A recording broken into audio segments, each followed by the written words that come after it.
that conflation of Judaism and Zionism is something that Nick called out there and actually said, it's actually anti-Semitic to conflate the two, which as a Jewish guy, I can say is absolutely right. I feel less safe because of Israel. I feel less safe because of organizations like the ADL. I'd much rather run into Nick on the street than Jonathan Greenblatt on the street. We're a couple of Jewish guys here. RBN, when we were a tiny little channel, they were the first major channel to give us a real bump and start platforming us and start featuring us on a regular basis. That is not the act of an anti-Semite. Those are not the actions of anti-Semites. I mean, look, obviously the anti-Semitism charge is dishonest, and this is all that they have. And the reason they have to go after Black radicals in particular and Black voices in particular is because they have a lot of weight in social justice spaces and conversations, the very spaces that they're trying to co-opt and make Zionism fall into this protected class. And I think because of the history of slavery in America, there is no activist group that carries quite the moral weight that Black activists do. And they cannot afford to have those voices saying, well, you're the same settler colonialists that victimized our people, that have victimized that. They cannot have Black activists saying that. It really, really, pisses in the punch bowl there of their whole Hasbara propaganda project. Like, of all groups, that is a group they really cannot afford to lose. So people, that's what that's about. And that's what Nick's pointing out. It's not just Nick. It's Black Lives Matter. It's Black voices in general that are anti-Zionist. They have got to marginalize them because it's a real challenge to their narrative. The ADL and Zionist organizations are on a full-fledged assault against Black influencers. The ADL is a disgusting pro-genocide organization that openly conflates anti-Zionism with anti-Semitism. They masquerade as a civil rights organization, but they are actually the attack dog of Israel, advocating for the censorship of Americans who are critical of the Zionist regime. Candace Owens, in a long Twitter thread, laid out how the ADL essentially put out a hit on her, trying to ruin her career. Candace Owens is not even against the existence of Israel. She simply don't believe we should send weapons to a country that engaged in mass murder of children. Advocating that Israel stop murdering children makes you anti-Semitic according to the ADL. The ADL even went after yours truly, calling me an anti-Semite because I refuse to validate their psyop meant to rob Americans of their free speech. This is not new. The ADL has a long history of going after Black people and Black activists because they view us as a threat to their settler colonial project. You have very influential Zionists who openly admit that Black people is a threat to Zionism. The major problem of Israel is with the young generation of the Black community. Black Lives Matter starts there.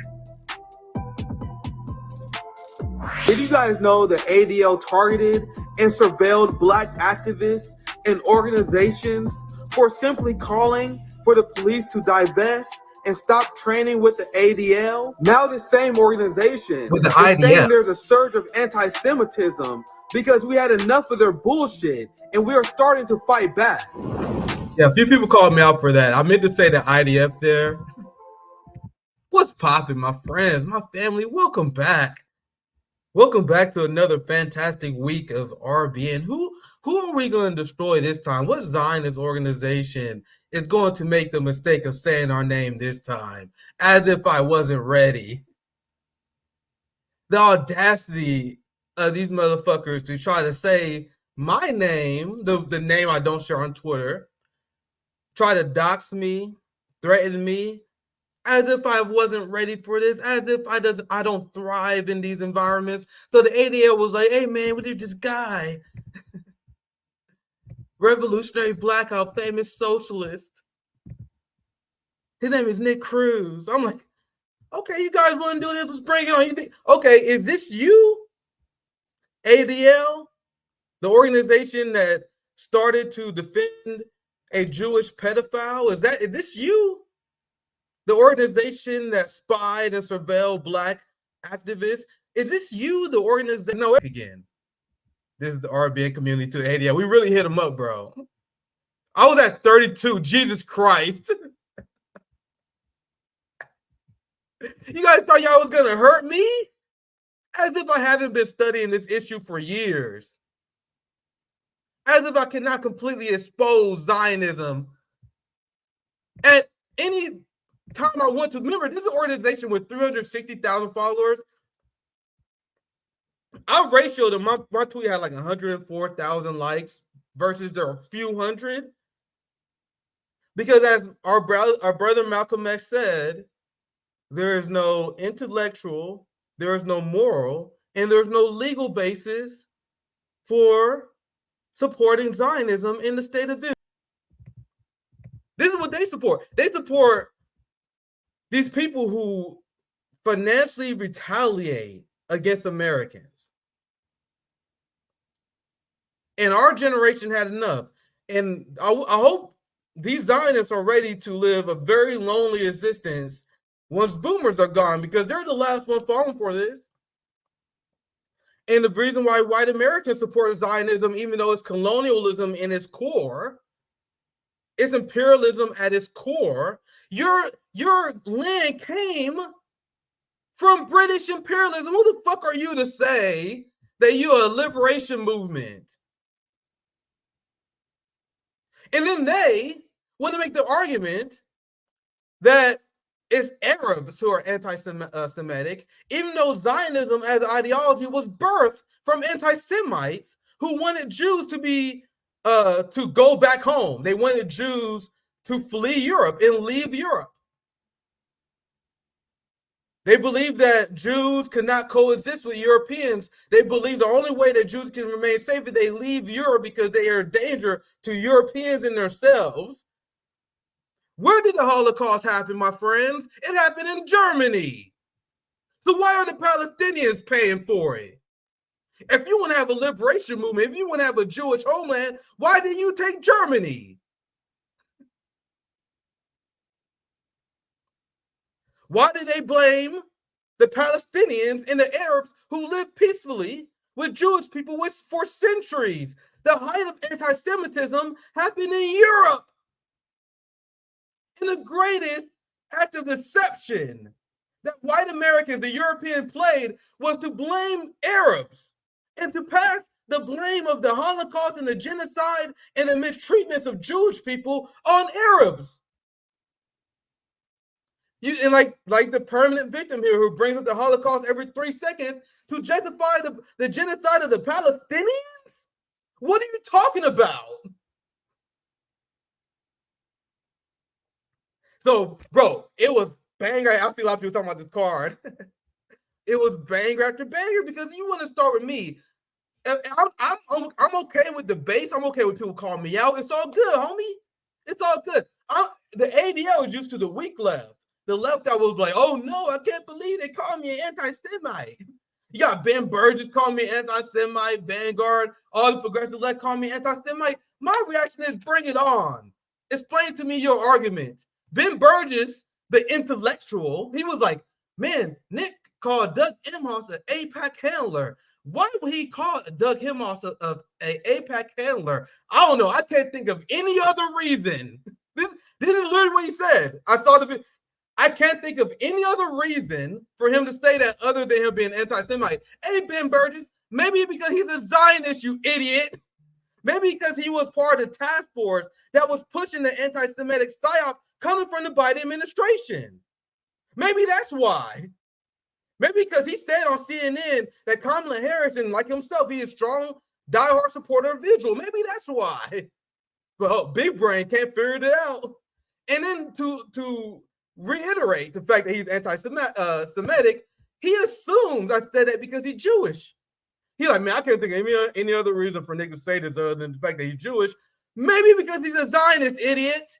Why doesn't Jewishness have anything to do with this, sir? Considering that Christian Zionism is the #1 driver of Zionism in this country. Ben Burgess don't know this. So when someone calls out Israel, he immediately assumes that someone is calling out the Jewish community because he conflates being Jewish with Zionism, even though Christianity, white Christian in America, are the biggest drivers of Zionism in this country. But Ben Burgess don't know that. The Vanguard, they don't know that. All these people say, oh my God, niggas anti-Semitic. In the middle of a genocide, their priority is to out the black radical anti-Semite as hundreds of thousands of Palestinians being slaughtered, 186,000 according to Lancelot report. Children being bombed, head blown off, and their priority in the middle of a genocide is not to raise awareness about how the Democrats is complicit. They are here to out the black radicals who don't speak in the tone that make them feel comfortable. That's their priority, by the way. Isn't that funny? Let's go to this card and we talk about some AOC. We have a banger guest today. We're going to talk about Ukraine and Russia because I'm behind on that. We already caught up on Ukraine and Russia. I had a lot going on RBN has been popping. Ukraine and Russia, I haven't covered in a few weeks. So we have Aussie Cossack. He's an amazing geopolitical analyst he's reporting from Sydney, Australia, I believe. A diplomatic asylum with the Russian embassy. It's wild. I got asked about that. That's wild. So he knows everything about the issue. We're going to get caught up. That's on the second hour of the show. So I have a little, I still got another 45 minutes to cook. I still got a little bit of time to cook. So we're going to cover AOC, which shows how liberals and the Democrat Party are in shambles over the surge of the Green Party, where Green Party is now seeing a 40-point boost with Muslim voters, and the Kamala honeymoon is over, my fam. Don't worry, I got the receipts. You guys know I always got the receipts. That's why ADL fucked up, because ADL thought I was one of these weak leftists afraid of conflict. I'm like, bro, you understand how many receipts I have on you? ADL, I know everything about you, fam. You wanna start beef with me? Like, fam, and usually ADL is quite relentless. Like once they go after you, they constantly target you. That's what they doing. Look at Kamala Harris. They wrote a whole biography over not Kamala Harris, sorry, Candace Owens. That's what I meant, Candace Owens. They got like a whole page. They constantly talking about her. I'm expecting to go to war. Zionists, they popping up in the beginning. Then once they saw the receipts, bro, they saw the receipts that I was pulling up, they were like, no. Jonathan Greenblatt, whatever, he started tweeting about other shit. And then they realized, like, oh, fuck, you wasn't supposed to say his name, bro. As if I don't got receipts. So this is the Yu-Gi-Oh! Pokemon card that sums up ADL in a nutshell. You see, this got about 250,000 views, 11,000 likes. Once again, just fucking the ADL all day, fam. Like, I was pulling up numbers on them. And we pulled up and we destroyed the ADL like there was nothing. The age of Zionist propaganda is over. We're not falling for it. This is the textbook behavior. I study Zionists. I know everything they're going to do. They pretend to be the permanent victim. So you have ADL that tweeted a study from Ivy League students. People are comfortable. 44%, the minority of them, feel like they're unsafe. Who gives a fuck? The fuck? Since when has that ever been newsworthy? Like, I live around people who feel unsafe all the time. When is that a fucking news article? I remember the right wing used to call people snowflakes. I used to laugh at liberals too. That's when the time my liberalism leaving my body. I see the social justice warrior movement. I think like, man, I'm tired of these fucking snowflakes. Fuck them. And now the same right wing who used to make the solid point of like, man, you can't be saying you feel unsafe. Fuck you. Now those same people are embracing the identity politics of saying, oh my God, these Jewish white women feel unsafe. These privileged white women who never had to work a single job their whole goddamn life, who never seen a struggle in their whole damn life, in the middle of a genocide, in the middle of an era where millions of Americans are going homeless, in an era where we have record high in medical debt. The American working class has been dismantled in this era, on top of a genocide, on top of economic sanctions, starving 1/3 of the world population. On top of this, We are supposed to feel sorry for the Ivy League spoiled Zionist brat.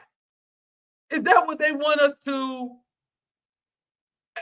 fucking acknowledge? I don't acknowledge that because I am here to tell you guys. Like, I had a big tweet. I got to pull it up here soon. I've explained this many times before. The idea that, and this is what actually it's on the community tab. I can pull it up. They had immediate congressional hearings about Jewish safety for not anti-Zionist Jews, just Zionist Jews. So this is another valid tweet I had because I was popping up, bro. I was getting like 10, 20,000 every tweet when they'll call me out. So thanks. That's why they don't get. That's why people don't even try to call me out anymore. We dare you. You know what I mean? You have Vanguard. They made a video about us because that's the only way they get views now. Ben Burns made a video about us, and they getting ratioed in their comments. I never tweeted about it. I never directed anyone to go there. They get ratioed whenever they talk about us. When have you ever seen that happen to RBN? When have you ever seen us with a criticism of someone else and we get fucking our ass beat? No, because usually when I criticize you, that shit is scathing, my friends. And I see people in chat saying, come at us, only make us stronger. And if you're going to come after me and you're going to make me start trending, if you're going to bring people to my page, I'm like, okay, I'm not even going to be a victim. I'm not going to be one of the people like, oh, woe is me. Oh, no, the Zionists are going after me. I see people do this all the time. Like, come on, bro. Come on. Come on. Get your shit together. Log off if you have to. But like, bro, the Zionists coming at me. I'm like, all right, let's go. Opportunity to spit some facts. Give me an opportunity to spit some facts and wake you motherfuckers up. And I'm going to take it any day of the week. So they want to tell us that this community is a community that victimized, a community that's able to get immediate congressional hearings in order to censor Americans because Americans who don't support their foreign policy goals make them feel unsafe. Can you guys imagine if we got Harvard presidents fired? We got people fired in congressional hearings because I, as a black man, say, you not supporting reparations, you not supporting our political demands. That's what it is. They are upset because people don't support Israel. So imagine me as a black man saying, you not supporting reparations make me feel unsafe. I can make the argument all I want, but can you imagine me getting a congressional hearings? Republicans grilling Harvard presidents, why aren't you making black students feel safe? There was an anti-reparation protest out there. There's people who don't support reparations or you can. There's rampant anti-blackness. It has to go. That would never happen. We would get left out of the room saying some shit like that. They literally got bills passed where if you chant from the river to the sea, you can get expelled. Like the fuck? Bills passed. They got people and professors fired. And then nonstop corporate media attention highlighting this fake plight. And they want to convince you they're a oppressed group. Get the fuck out of here. That's why their ability is gaslight and play the victim. Pretends to be in danger despite living comfortably. Chronically online is sharing propaganda. That's why I don't tolerate these traitors. You understand that AIPAC is not just a singular entity. It's 3 million Americans, Zionists who donate to AIPAC. They don't donate to mutual aid, my friend. They're not donating to give people health care. They're not donating to a food bank. They donate to AIPAC so they can buy out politicians so they can do the bidding of Israel. And there are Americans who spend and do nothing. These Zionist traitors, they spend their time spreading propaganda convincing you that your neighbors are hateful anti-Semites so they can censor you. So you don't have free speech. They are upset at the idea of free speech and they just rolling it back. And white America like, okay, massa. Christian Zionists are like, oh yeah, I acknowledge you as God's chosen people. So I'm gonna pay for your health care and I'm gonna allow you to censor America and overwrite our free speech. Christian Zionists are the most pathetic people on the planet. They are the most pathetic.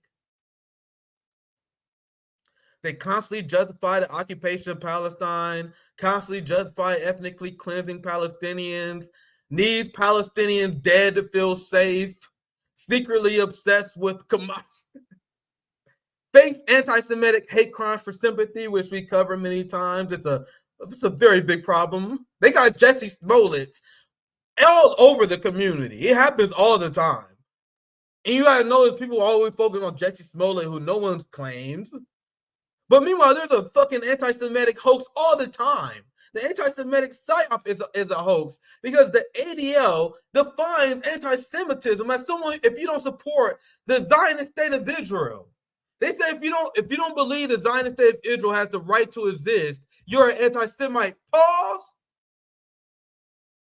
States inherently don't have the right to exist, my friend. States inherently don't have the right to exist. If you ask me about any state, I'm like, yeah, don't have the right to exist. A state exists through two mechanisms: through the will of the people and through by military force.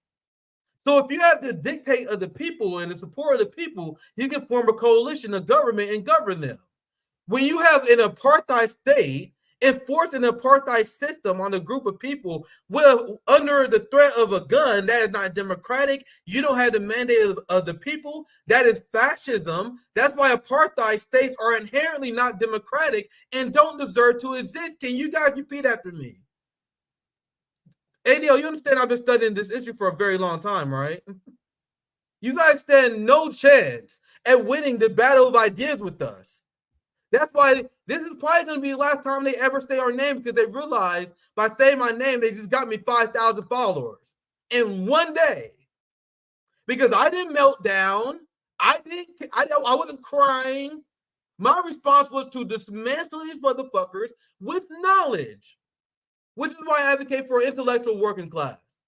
They would not be able to deal with us. And they were forced to assassinate me, murder me, use force. And I'm happy to be a martyr for the cause. But that's what it would take to wake more people up. If it would take the shock of these motherfuckers assassinating a few leaders of the civil rights movement, the left movement, okay, that's what it takes. It is what it is. But I'm telling you, they won't be able to beat us on the intellectual grand stage. Now, I could rant on Zionism all day, but I got a guest coming on top of the hour. So I want to make sure I get some time to utterly dismantle this democratic psyop aimed because they're panicking about third parties. And before I get to AOC and everyone seeing her meltdown, she's getting destroyed. We rest on her left and right. This anti-genocide coalition is strong. Third-party movements have never been as strong as it is ever been right now, ever. Like, and when I say that, I mean like an actual anti-imperialist socialist movement, because that's what I'm looking for. You know what I mean? I'm not an anarchist. But I support building a socialist third party. I've always supported that. I respect the anarchist position. I'm not shitting on them, because the anarchist position is, oh, we shouldn't vote. We shouldn't engage in this system. I understand that. But from someone who understands Marxist theory, they never said disengage in electoral politics. They say build your own parties. I am supportive of building a working class revolutionary party, while at the same time pushing mutual aid societies, pushing self-defense. We need to arm up and have a serious militia outside governmental power, while at the same time building third parties. And in the pursuit of that, in the pursuit of this anti-genocide coalition that we are forming, because people realize that Zionism hijacked our society, and there's this giant red line. So me, as someone who studied the science of revolution, I am seeing this opportunity right now as the perfect time to form an anti-genocide coalition. That's what I'm doing with Working Strike Back. That's what I'm doing with Jill Stein, who has an amazing platform. Her Black liberation platform is fantastic. I was happy to see in Chicago in her speech, where she called for the abolition of capitalism, which is something that we advocated for. The Green Party to be a hardcore, unapologetic, socialist, working class party. So that's what, on top of the RBN chapters and building mutual aid societies, building a self-defense organization, which we're working on with Rome Gun Club, me training people martial arts. This is why I think there's a great opportunity right now to build an anti-genocide coalition. And because of this fantastic opportunity, the Democrats are melting down. Kamala Harris had her honeymoon period. And now that her honeymoon period is over, people actually heard from Kamala Harris. People stopped projecting what they wanted onto Kamala Harris. This is what the Vanguard Cow, all the fake progressives did. They said, oh, we think she's going to be better on Israel-Palestine. Based on what? That's your projection. That's what the strategy that Kamala Harris was engaging in, was to have a vague campaign so you can project your values on her. But after just a few weeks in the public stage, after seeing how Kamala's campaigning, after seeing her reject all progressive values, reject the arm embargo, have her AIPAC handler husband say on CNN they will be loyal to Israel, she reaffirmed how loyal she would be to Israel. And then she gave one of the most unhinged speeches I ever heard in my entire life at a DNC convention. I did a hotspot video about that. Make sure you guys check it out. After declaring an era of never-ending war in her speech and promising that she would never advocate for peace and she would never question the Israel regime, people finally woke up. And then all the people, like the Vanguard, Crystal Cow, and them that were trying to push Kamala, they were trying to pretend they never did that because they realized that they are advocating for Hillary Clinton foreign policy, with exactly what Kamala Harris advocates for.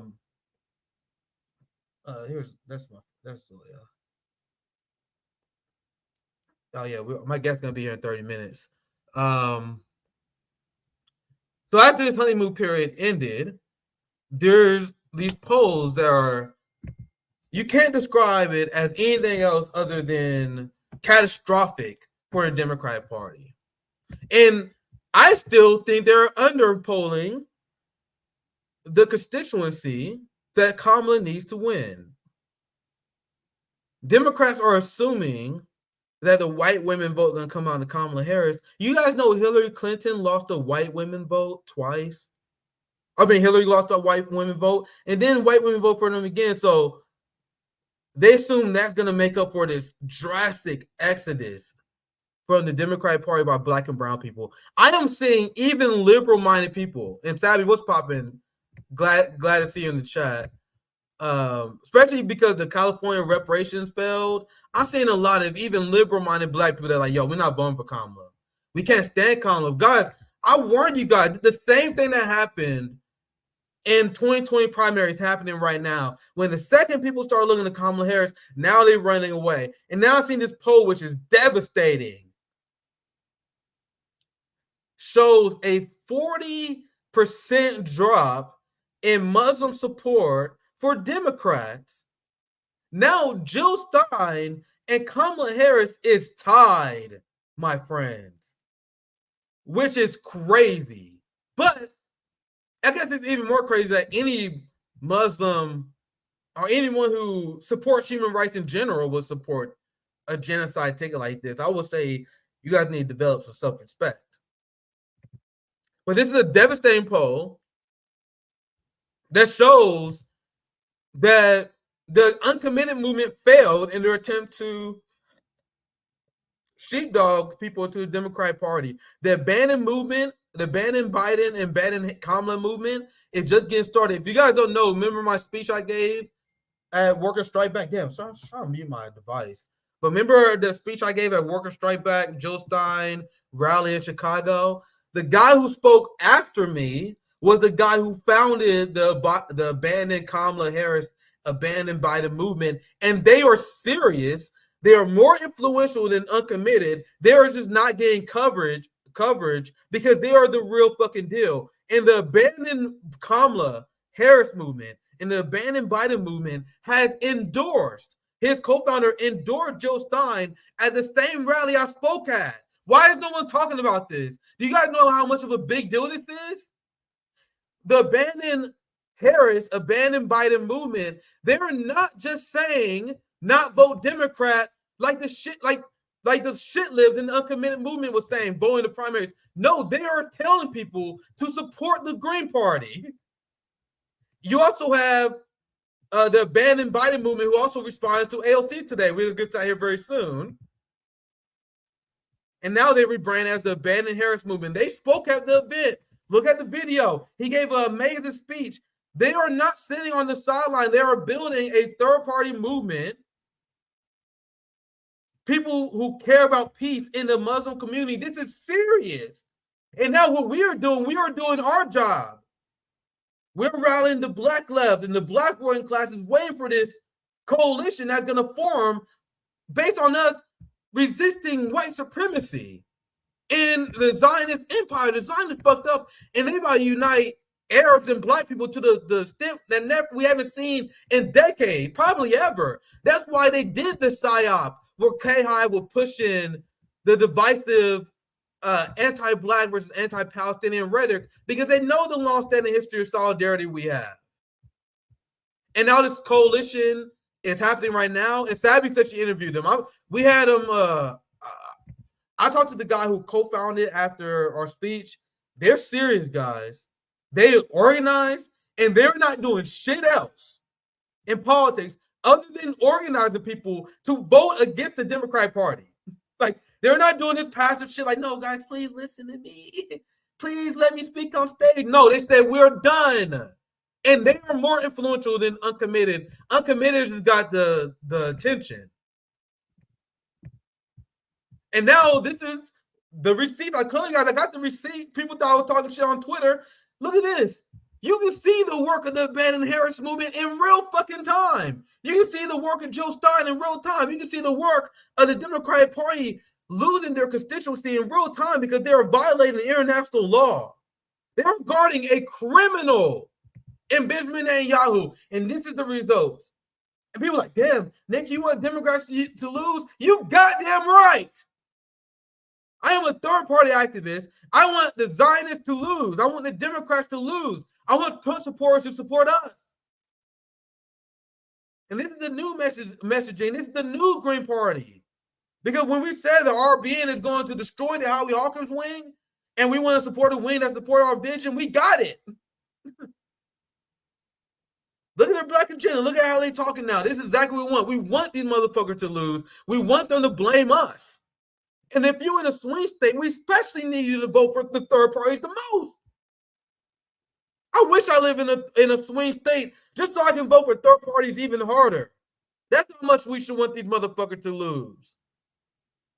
When asked about you being a spoiler vote, you just say you got them right. Democrats should never vote for Kamala Harris. They're like, oh, hey, what you might spoil the election for Kamala and help Trump win. Yeah, because no one should vote for Kamala. If you actually care about Democratic Party values, you should vote for us. If you want people to have health care, if you care about peace, if you care about ending corruption, you vote for us. The Democratic Party is corrupt.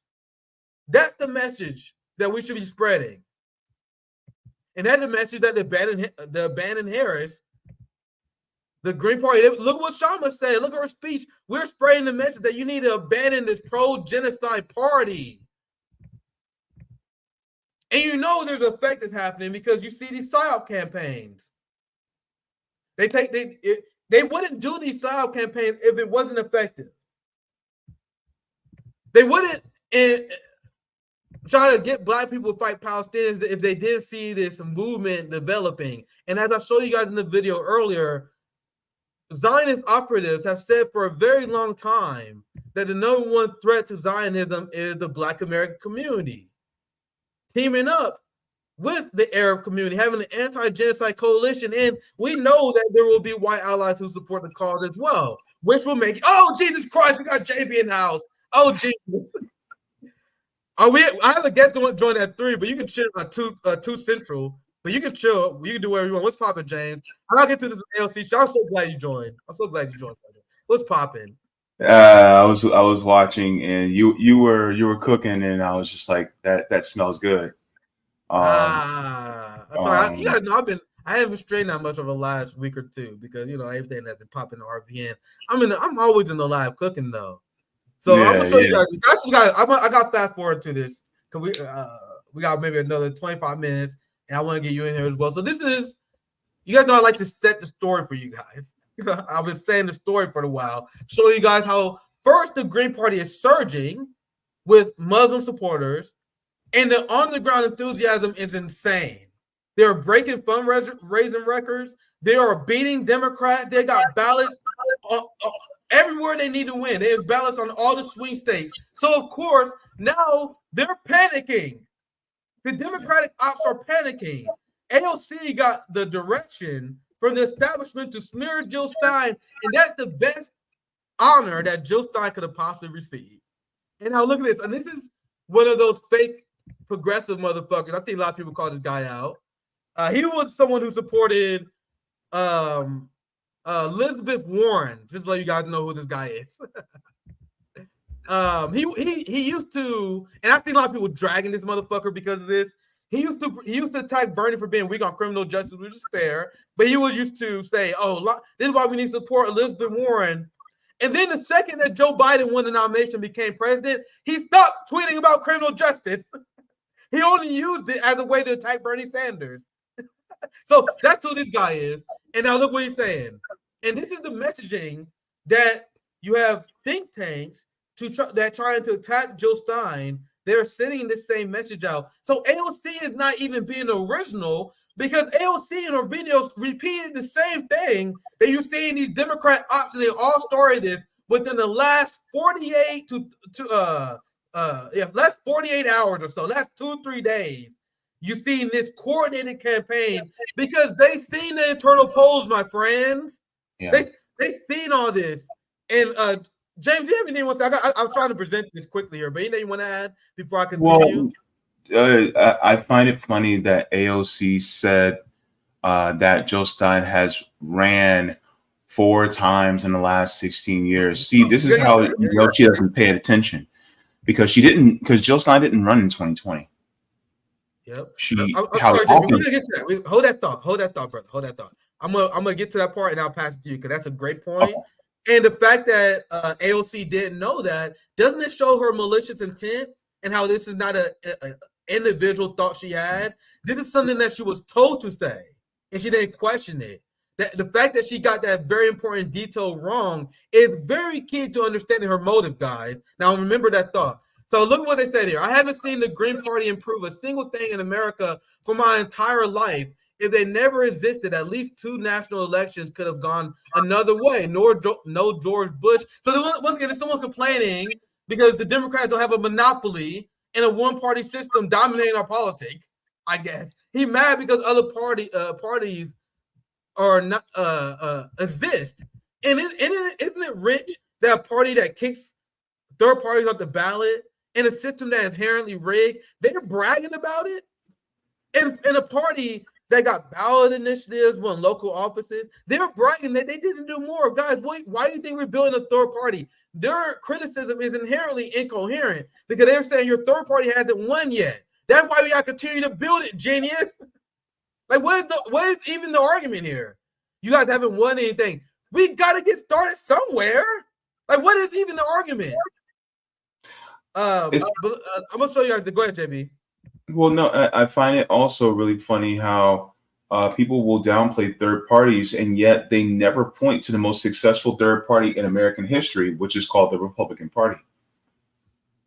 Yeah, and so they'll downplay third parties, you know, and the crazy part is it's like, well, if people actually gave them more attention, because that's how a democracy works, then they would be more popular. They would probably be more viable. But that's the problem, because if they were more popular, if people knew more about them, then they would gain in popularity, and it would put at risk both parties. I think in one state, the Republican Party was trying to take out the Libertarian Party, and I saw Larry Sharp is in the chat too. The Republican Party is also trying to take out the Libertarians. So, I mean, it's all really one big party, you know, uniparty. So, yeah, their argument is that third parties is a waste of time because they won't win. Guys, democracy is not a guessing game where you're guessing who's going to win. The point of democracy is not to fill in the box and to be on the winning team. The point is to advance your politics. It's embarrassing we have to explain this to these children. If you want a third party to win, you support and vote for a third party to the point where the people supporting it is so overwhelming, you force the system to rig it.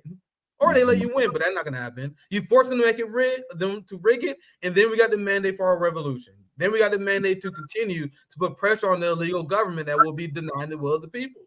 So they know that there's very valid reasons to support a third party. They are just against it. They fundamentally against it. And AOC, this is what they always say. There's all this concern trolling. Like, oh man, if you want to build a third party, you should do this. You are in the Democratic Party, AOC. You getting victories is not building for the socialist movement and for the workers. You're building power for the capitalists. You supporting their interventions, like in Venezuela. You supporting their wars. And now here's AOC, one of the most unpopular politicians in the country. She's about to lecture Jill Stein on how to build power. Someone who did nothing but watch her friends lose to AIPAC. They did nothing but lose to AIPAC for 6 years. But here's AOC about to lecture us. Y'all, this is a little spicy. So the question is, how do I tell my friends who are Jill Stein voters they're wasting their time and effort? Supporting a party that doesn't share your vision is the biggest waste. If you, as a socialist, vote for Kamala Harris, you're voting for BlackRock. That's the biggest waste, to spend your time and resources on something, on a party that doesn't advance your interest. Even if it's just simply registering your dissent, that alone is worth more than supporting a party that hates your guts. But let's get to the video, because we got a guest who join us soon. But I have thoughts. I feel like I should save this for a live. I'm not coming for people. Yeah, you are. Who are thinking about this. I'll talk to you. What I have a problem with is the fact that if you are running for president, you're the de facto leader of your party. And first of all, trust me on this. I run as a third party candidate in New York. I'm also run as a working families party candidate in. So I got a few thoughts. From one, you got to see the liberal mind of thought she actually. Well, if you were president, you're the leader of the party. You got to see how she only can envision change from the top down, not via horizontal. Because I don't believe in leader. I don't believe in a movement with a leader. I even said in my speech that we shouldn't rely on Jill Stein too much. She's just doing her job, and Jill Stein herself says she doesn't consider herself a leader. It's a movement. It is a working class movement. And isn't it funny how she and a few other people bring up the working families party? You know, the party that's not even a third party? And not even they literally a coalition of Democrats who take money from George Soros. I got the receipt for that. I shared it already. I'll pull it up, but I'll let it continue here. In addition to running as a Democrat, your party. And first of all, trust me on this. I run as a third party candidate in New York. I'm also run as a working families party candidate in addition to running as a Democrat. Because trust me, I've been on record that about my criticisms of a two-party system. So this is not about that. But you are the leader of your party. And if you run for years and years and years and years and years in a row, and your party has not grown, and you don't add city council seats, and you don't add down ballot candidates, and you don't add state electeds, that's bad leadership. That's false. That's a lie. For one, AOC is so dumb and she's so bad faith. She don't even realize, like you said. Actually, JB, I'll pass it to you. She don't even know that Howie Hawkins ran. That's the point that I interrupted that you made earlier. I will pass to you for your thoughts so you finish. Go ahead, JB. I appreciate your patience. You know, I was listening to Jamarl Thomas commentary on this, and it's kind of funny how she talks about if you ran that many times, that's bad leadership.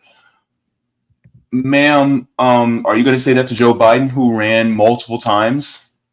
It's literally. In fact, Joe Biden in 1988, Joe Biden actually had to drop out because he was caught plagiarizing. And you want to talk about bad leadership? Even if accepting that premise that is bad leadership, you would turn around, AOC, and say, well, if he kept trying, that means he's just persistent. That means he's just dedicated. But she would never say that. Yeah, and it's a lie. Jill Stein in 2022 spent a ton of her time campaigning and endorsing Green Party candidates. We had plenty Green Party candidates that run locally, like Matthew Ho, like Delilah, people that we have interviewed. So this is a lie, and it's actually a menace of guilt, because they are admitting that they don't pay attention to any local third-party organizing until every 4 years whenever they see Jill Stein in headlines. So it's AOC admitted she's not in the movement at all, because she don't even know that Holly Hawkins was the last candidate that ran. But I'm gonna finish the video. We have another 12 minutes to cook her, so I'm gonna do. That's exactly what we're gonna do. And that to me is what's upsetting, because if you have been your party's nominee for 12 years in a row, not true. So the fact that she don't even know that Jill Stein didn't run last time shows her nefarious intent. And you guys know the only reason she ran this time is because Dr. Cornel West dropped the ball.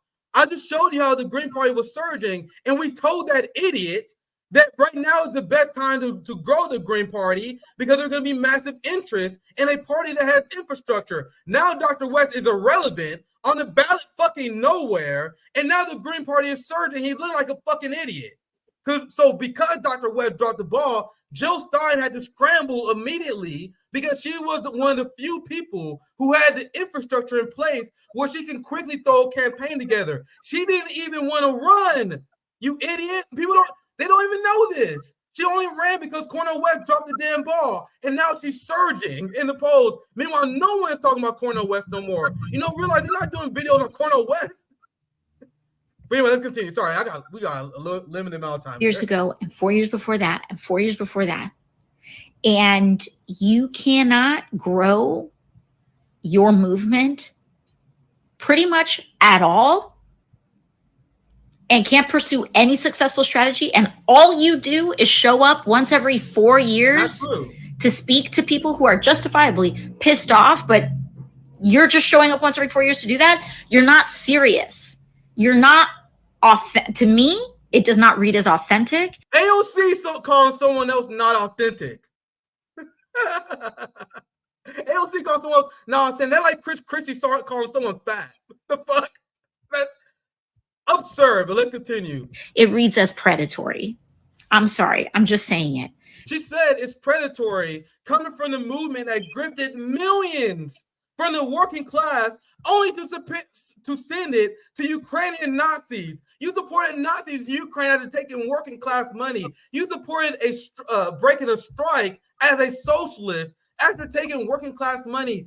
This is pure projection. She was told to attack Jill Stein, so she is accusing Jill Stein of doing what she has done. This is the most blatant example of projection I've ever seen. And JB, I'm sorry I'm ranting. I have limited time. I'm gonna try to get you in here soon. I'm sorry for that, but I'm gonna show you. I'm gonna show you guys this, because I used it as the opportunity to destroy the squad. I was going crazy on her. Everyone was. She was trending with the entirety of the left destroying her. Meanwhile, the only people that was praising AOC was the Democrats. I see a lot of white, wealthy liberals glad to see another person who betrayed the working class. They're like, man, the system is working as designed. It's great to see. It's great to see AOC sell people out. So here's the person that said that Jill Stein is ineffective. The person who is literally more unpopular than Hillary Clinton. AOC, and I looked it up. You can literally find it. I was trying to find recent numbers. It's still the same. Her numbers float at any given time between -15 and -16. One of the most unpopular politicians in the country is AOC. AOC, in the beginning, said she had one job. Her job is to grow her numbers. Correct, JB? Her job was to grow the amount of squad members that exist so they can exert power. Not only did that not happen, you guys lost. You guys lost to AIPAC. You went to endorse Jamal Bowman, Cori Bush, and still lost. Nina Turner lost. You guys have taken nothing but L's from AIPAC over the last few years. You think you have the nerve to lecture people when you're one of the most unpopular politicians among unpopular politicians? And then she had the nerve to call Jill Stein ineffective when AOC, according to studies, is the least effective member of Congress. So this is what we talk about with Cori Bush. Remember how Cori Bush wrote a book? I was like, what the fuck you write a book for? You didn't accomplish anything. According to the professional managerial class, getting elected was enough to, we accomplished something. Getting elected is just the start. But JB, anything you want to add? There's someone to say. Anything else you want to add to this, JB? Jesus Christ. Yeah, there was a remember when AOC also waited to the last minute to endorse Nina Turner? Remember when that happened? She endorsed Cori Bush the election before that either. Yeah. And so it's like, okay, so your job is to grow the squad, but you didn't, or you hesitated. Why? Why were you hesitating, AOC? Because the thing is, like, if you're actually doing your job when it comes to actually growing the progressive part of the Democratic Party, you failed. You failed, and you were giving money to the same state that was paying money through AIPAC to take out a couple of your squad members. So congratulations. So now here's the thing. If you're mad about Jill Stein picking up the slack of where you failed, then you need to look yourself in the mirror. You need to look Bernie Sanders in the mirror. You need to look Pramila Jayapal in the mirror. You need to look a lot of these people in the mirror, and you need to look at them and say, look, y'all failed. Yeah. Because the thing is, like, if the Democratic Party cannot coalesce the left and another party outside the Democrats is coalescing the left and the workers, then that means y'all failed. You need to hang it up. Yeah. This is showing AOC's inefficiency. Their only goal is to get elected. They think getting elected is doing something for the working class. She has done nothing but siphon money from the working class, which is why she said what Jill Stein is doing predatory, that's projection. And as I said before, AOC is here to cultivate a dumb left, but the fact that she got so many things wrong is enough to show you that she's not acting in good faith. And this is in coordination with Democrat ops to spread the same message, trying to accuse Jill Stein and the Green Party of being unserious, despite the success they had on the local politics, what they actually have accomplished, spreading their ideas with the ideas that AOC stole. But not only that, the criticism they have of third party just running for president is a waste of time. It's even wrong. Here's Zaina saying AOC is wrong. Third parties are required to run for the president of the United States and gain 2 to 5% to meet state party requirements in most states to even run down ballot. What's unserious is Democrats that abandoned the 50-state strategy and they left 65% of the seats uncontested, fam. Meanwhile, they want to call us unserious. And the message, and I'm low on time, so I can't show you guys all the receipts, but the message coming from these liberals criticizing Jill Stein and the Green Party is they said, why is Jill Stein wasting time running for president? Well, again, these are people who don't know civics. They have no idea what they're talking about. So if you're growing a third-party movement, as Zaina explains here, for one, you need to be on the ballot as president. Secondly, how does it make sense to ignore one whole branch of government as a third-party movement? So you have to understand, running for president means you're challenging the executive branch. So if you're the third party, you should be challenging all branches. So you have people who run for Congress, like Green Party does, and you have people who challenge the executive branch, because that's good strategy. You know why? Because if you get 5%, you get federal funds. You can use that to build your party, and you can get on the debate stage, which spreads your message. So all the people that are saying that third parties shouldn't run as president are people that want third parties to fail. That's one of the most important things, because you want control of the executive branch while you have other people run for the legislative branch. These are people who don't know how government works, and they're giving you bad advice on purpose. Last few receipts I say, and I'll pass you, JB. I'm only rushing because I have a guest coming soon. That's the only reason. It's fine. I want to make sure I had Jill Stein's response showed. So I'm not trying to like screw JB over or anything, but I'm trying to get as much receipts in as possible. I'm gonna get JB in here. I just want to make sure I showed Jill Stein's response, which she obviously knocked it out of the park every time. Massive response on her tweets. What's seriously predatory is pretending your candidate is working tirelessly for a ceasefire. That's AOC, pro-genocide. Literally providing cover for genocide. The most nefarious among the pro-genocide apologists, because she's pretending she's on the side of Palestinians while running cover for the people killing them. Extremely nefarious. Last thing here. Oh shit, that's the other response she had. I'm gonna show you guys this. Because Jill Stein had another tweet where she explained how Democrats was kicking Green Party people off the ballot, which the fact that AOC don't even mention that says a lot. Here is Dr. Bushware, who me and James talked to last Friday, who, in response to this nonsense by AOC, dropped one of the most fantastic diss tracks you're going to hear. So the same way that we hit ADL up, Dr. Bushware hit up AOC. So let's watch this video, and then I'll get you in, JB. I apologize, but I had a lot of I had to cover that. So let's. I heard a rumor that AOC Pelosi, holder of the land speed record for quickest betrayal of the people, has had something to say out the side of her neck about my sister soldier, Dr. Jill Stein, and called our behavior predatory. Interesting. See, we don't take no PAC money. We are not knee-deep in Raytheon and Lockheed Martin and y'all's blood money. So we can't come out every day. We come out every 4 years when it's time to give the American people a choice. And in the meantime, Greens are on the ground working park and recreation boards, city councils, mayor's offices, while y'all are partying at your Met Gala and muzzling Palestinians. Predatory. Predatory is murdering 200,000 people in 11 months. And then when they try to speak up, muzzling them when they come up on the stage. You slaughter Palestinians like animals, and then you muzzle them like animals. And I have seen the data. We already know that you have lost Michigan. We already know that you have lost Pennsylvania. We already know that you have lost Georgia, and that's why you're panicking. You went from 65% of the Muslim vote in those places to under 20%. You're finished. Dead man walking, AOC Pelosi. And you saw the numbers, where 29% of Muslims across the nation are voting with Jill Stein and Bushware.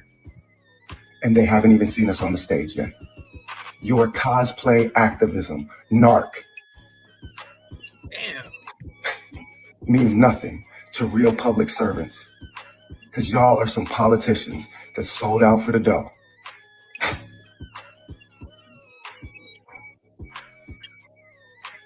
The worst part for you is that you never saw us coming.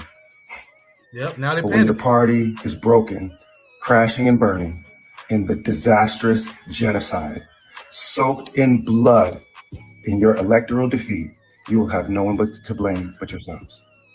AOC can't even go out in public no more, guys, without being called out. So this is AOC and her Working Families Party. You know, that fake third party everyone keep talking about? The party who endorsed Elizabeth Warren, the party who actually a sheepdog for the neoliberal Democratic Party, the Working Family Party. And they were saying that, oh, the Green Party need to be more like the Working Families Party. That's why I see a lot of the criticisms. Like, the Working Family Party is an example of how you build power. The Worker Families Party gets grants from the Open Society Foundation, and the Open Society Foundation is literally a Koch brother institution. So when she criticized the Green Party for literally not being for being independent. Here, let me show you. I'll show you guys this. Here is who are we? Here, I'll put this up. Here's the Open Society Foundations. The Open Society Foundations, founded by George Soros, funded by a Zionist billionaire. And you guys know they fund Justice Democrats? Yes, all your Justice Democrat fake progressives are actually funded by George Soros. DS that, you dumb motherfuckers. This is who you've been supporting. You've been supporting literally. So here's the organization funded by George Soros, and here's the receipts. We got the receipts, fam. Here are the 23 grand. Millions of dollars. You guys are funded by George Soros, and you guys still lose. Well, to be clear, I guess we gotta be honest to the working class, right, James?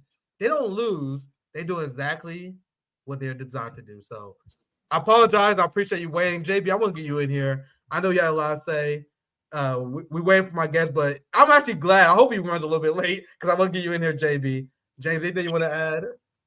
Yeah, one of the things I also want to add is that everybody talk, because I know you were talking about they have to run somebody in the executive branch. They also have to run somebody in the legislative branch, but also let's not forget that there are Green Party candidates also running for mayor, city council. We had state rep. I know here in Orlando, we had Robin Harris running under the Green Party for state representative. So you also have people who are running for representative, and you have people like Matthew Ho running for senator. Yeah, Terrence Cudney running for House. So it is, and they will also run on midterm election years. So for instance, you have Delilah Barrios, who's running for Texas governor. Okay. So the thing is, when people talk about, oh, they only run a president every 4 years. Number one, that's a lie. Number two, they go throughout all different sectors of government, state, local, state, and federal. So the thing is, like, when somebody like AOC is saying that, she's trying to turn potential Green Party voters off, and potential Green Party voters who are disillusioned with the Democrats, because she knows how horrible the Democrats are, but she's trying to get them to not vote for anything outside the Democratic Party.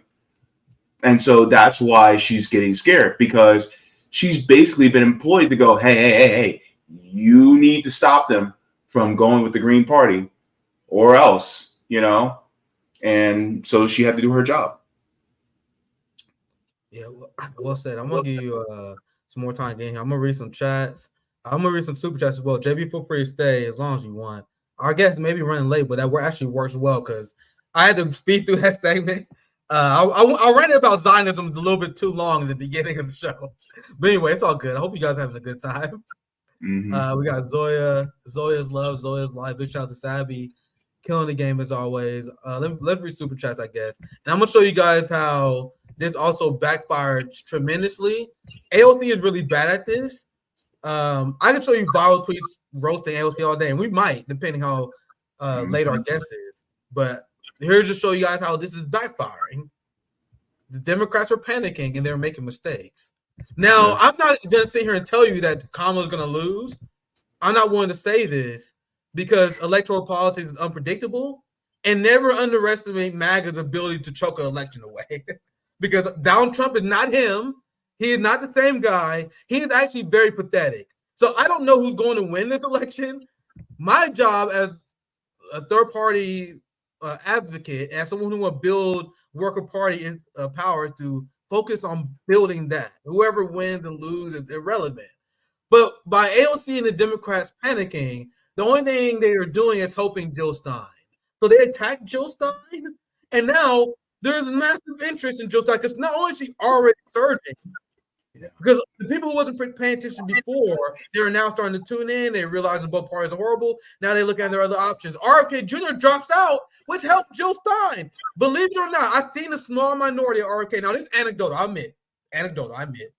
I've seen RFK supporters saying that, fuck it, I'll vote Jill Stein now because they just don't care, but they hate the empire. So that helped Jill Stein tremendously. And now Democrats are panicking. And now this is like the result of that. I was pretty much set on voting for Jill Stein in November, but then AOC called her not authentic and predatory, and now I will crawl through miles of broken glass to vote for Stein. A few more.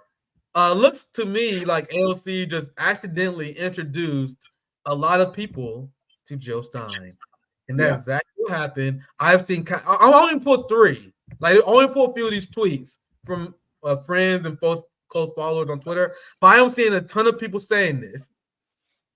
It's no secret that I wasn't going to vote because I don't believe in the corrupt system, which is a legitimate position. I think that's a legitimate position. But thanks to AOC, I'll spite vote for Jill Stein. So please, AOC, drop another one. Please keep it up. Ramp it up. Actually, I hope we get Ilhan Omar in for the hell of it. I hope Pramila Jayapal releases the next video.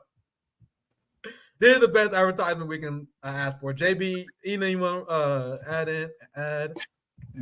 Yeah, that what you just said was something that I was hoping that you bring up. Is it's just like, remember it back in 2016 where everybody kept talking shit about Trump in the corporate media, and it actually made Trump even more popular. Yep. There you go. Yep. So let him keep talking. Yeah. But, Well, yeah. So anything else you want to add? Any final? I know you said you gonna leave so my guests arrive. Yeah, I'm gonna get you in here. I appreciate. It's always good when you and Savvy crash my streams. Yeah. It's always fun when that happens. Yeah, I'll be in Tampa tomorrow for the Uhuru 3 trial. So I'll be out there to cover what's going on with Chairman Amali Yeshitela, Penny Hess, and Jesse Neville. So I'll be out there to try to, get as much coverage for that as possible. So if you guys would like to, you guys can always go to my channel, and I'll be covering that trial tomorrow. And then after that, I'll see you guys on the Savvy and JB show back here on RBN on Thursday. All right, thank you for joining us, JB, and that's fantastic work covering Chairman Amali trial. So I wish you best of luck on that. I want to introduce our guest. We're gonna do hard people. I think that was very fun. I'm gonna read just a few super chats. I'm gonna introduce my guest. Aussie Cossack will be joining us. So I'm gonna read a few super chats and I'll get my guest in here. Thank you for the $20. Scum. Much power to you and RBN. Fuck the Zio Anglo Axis. They didn't realize who they was messing with, man. We was ready for the funk. We was ready for the conflict. Cause I will bury you with receipts. I will hit you with facts so aggressively and so relentlessly, you will have nothing. When have you guys ever seen the ADL and the Zionist mob back down like that? Because I was ignoring everything else. I was like, no, I'm gonna just keep hitting y'all. I'll read two more super chats. I'll bring my guests in. We got Larry Sharp in the house as well. They've becoming a member of it now. Kamala's tank and Dems are scared. Yep. I was so happy to see the SMEARS on Jill Stein because that shows how they are terrified. The duopoly is terrified. AOC is my rep. This is Larry Sharp. Her smear and Jill Stein is hypocritical and embarrassing. I'm a libertarian and I support Stein over AOC. Jill Stein is honest. AOC is a poser. I posted lives. Third parties are the way. Keep it going, Nick. Well said. Appreciate you, Larry Sharp. Thank you for $2. Marvin, I got to do a show. I know we never was able to make it happen, but I'm definitely down to join the Larry Sharp show here very soon. We just couldn't make it happen last time we tried. Appreciate Marvin Vargas. Did be last super chat. I'll read more after our guest leaves. You ever had Rev Farrakhan, someone from Nation of Islam? No, I have not, but I'll definitely be down. But with that said, I don't want to keep my guests waiting for too much longer. So we have a fantastic geopolitical analyst, reporter, journalist. Correct me if I'm wrong, but I believe you're reporting out of Sydney, Australia. I would love to hear the story behind this. A dissident to the empire. Thank you for joining us on RBN, Aussie Cossack. Nice to join you. Thank you very much. So you're in the Russian consulate in Sydney, Australia. I've been in the Russian consulate for the last 630 days. Wow. So I'm getting caught up on this. And I wanted to hear from you personally because that seemed like a crazy story, and I want to lead with that. I seen you on DD Geopolitics, who I have a lot of respect for. And I'm very interested in getting caught up. Things that RB have been crazy. So I get caught up on the Russian-Ukraine conflict, where you do great reporting on. But before we get there, I want to get your story about you been reporting out of the Russian consulate in Sydney, Australia. They give you diplomatic immunity. Am I getting that correct?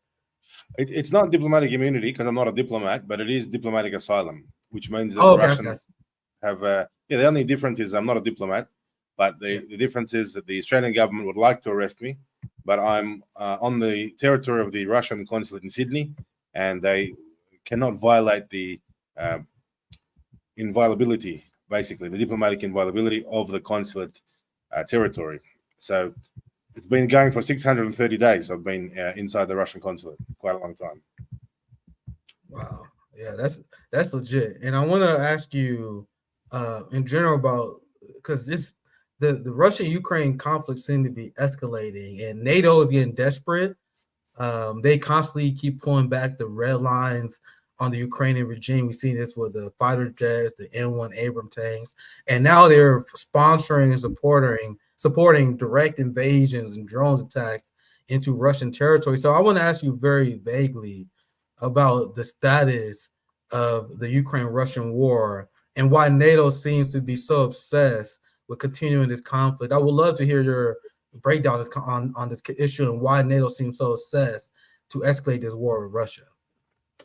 Well, look, this conflict has been soon 2 years old, in more than 2 years, when it started in 2022 in February. And the reason why NATO can't stop is because this is basically the dress rehearsal for World War III, if not World War III. And at the end of the day, NATO has no plan except to kill as many Ukrainians as possible by making them fight Russia. Everyone knows that Ukraine cannot defeat Russia. Everyone knows that Russia has the methods, has the means, has the military might, the capabilities to destroy Ukraine completely. But the difference is Russia is actually voluntarily choosing not to do that, not to exercise its full power or its full effort, military might. And that's why it's still not a war. So we've been so long in this conflict now, and Russia has not declared war in Ukraine. Fun fact. Also, Ukraine has not declared war in Russia. Russia says it's not a war, it's a special military operation. So that's why in the West, the Western media and NATO, they get excited when they see a NATO drone hitting a Russian oil refinery or destroying a bridge and saying, look how weak the Russians are, they can't respond. No, the Russians can respond, but they're choosing not to respond. And that's why I think many people around the world, especially in BRICS countries, they respect Vladimir Putin for that. That someone is a true gentleman when they have that power and they don't use it.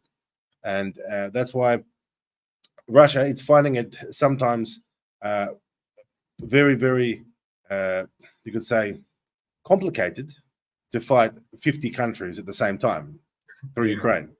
But Russia's doing a great job. And I think the most important thing is Russia maintains the name of the rights to basically emerge from this conflict as the good guy, because Russia never stooped to the levels of, for example, that Israel is stooping to Gaza and killing Palestinians, just carpet bombing whole cities, regardless of who's there. Russians are very careful. We heard last week that 200 missiles were launched from Russia against Ukraine. 200 missiles and drones in one day. And they hit targets all around the country. But guess how many people died? Only 5. The Ukrainian side confirmed only 5 people died out of 200 missiles. The reason is because Russia doesn't launch missiles to target people. Russia targets NATO weapons logistics hubs. Russia targets power plants. Russia targets strategic targets. And Russia doesn't seek to kill Ukrainians. And that's the big difference between Russia and Ukraine and Israel and Palestine at the moment, where I think Israel actually seeks to kill Palestinians. They actually want to kill off as many as possible. I think that's the major difference. Yeah, there's a few things that you said that has MSNBC liberals in shambles.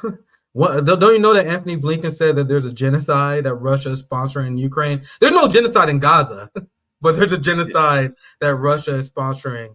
In the same nonsense talking point where they support the ICC trial against Vladimir Putin, when in Gaza we've seen more children murdered in 5 years, than any conflict in 5 years combined.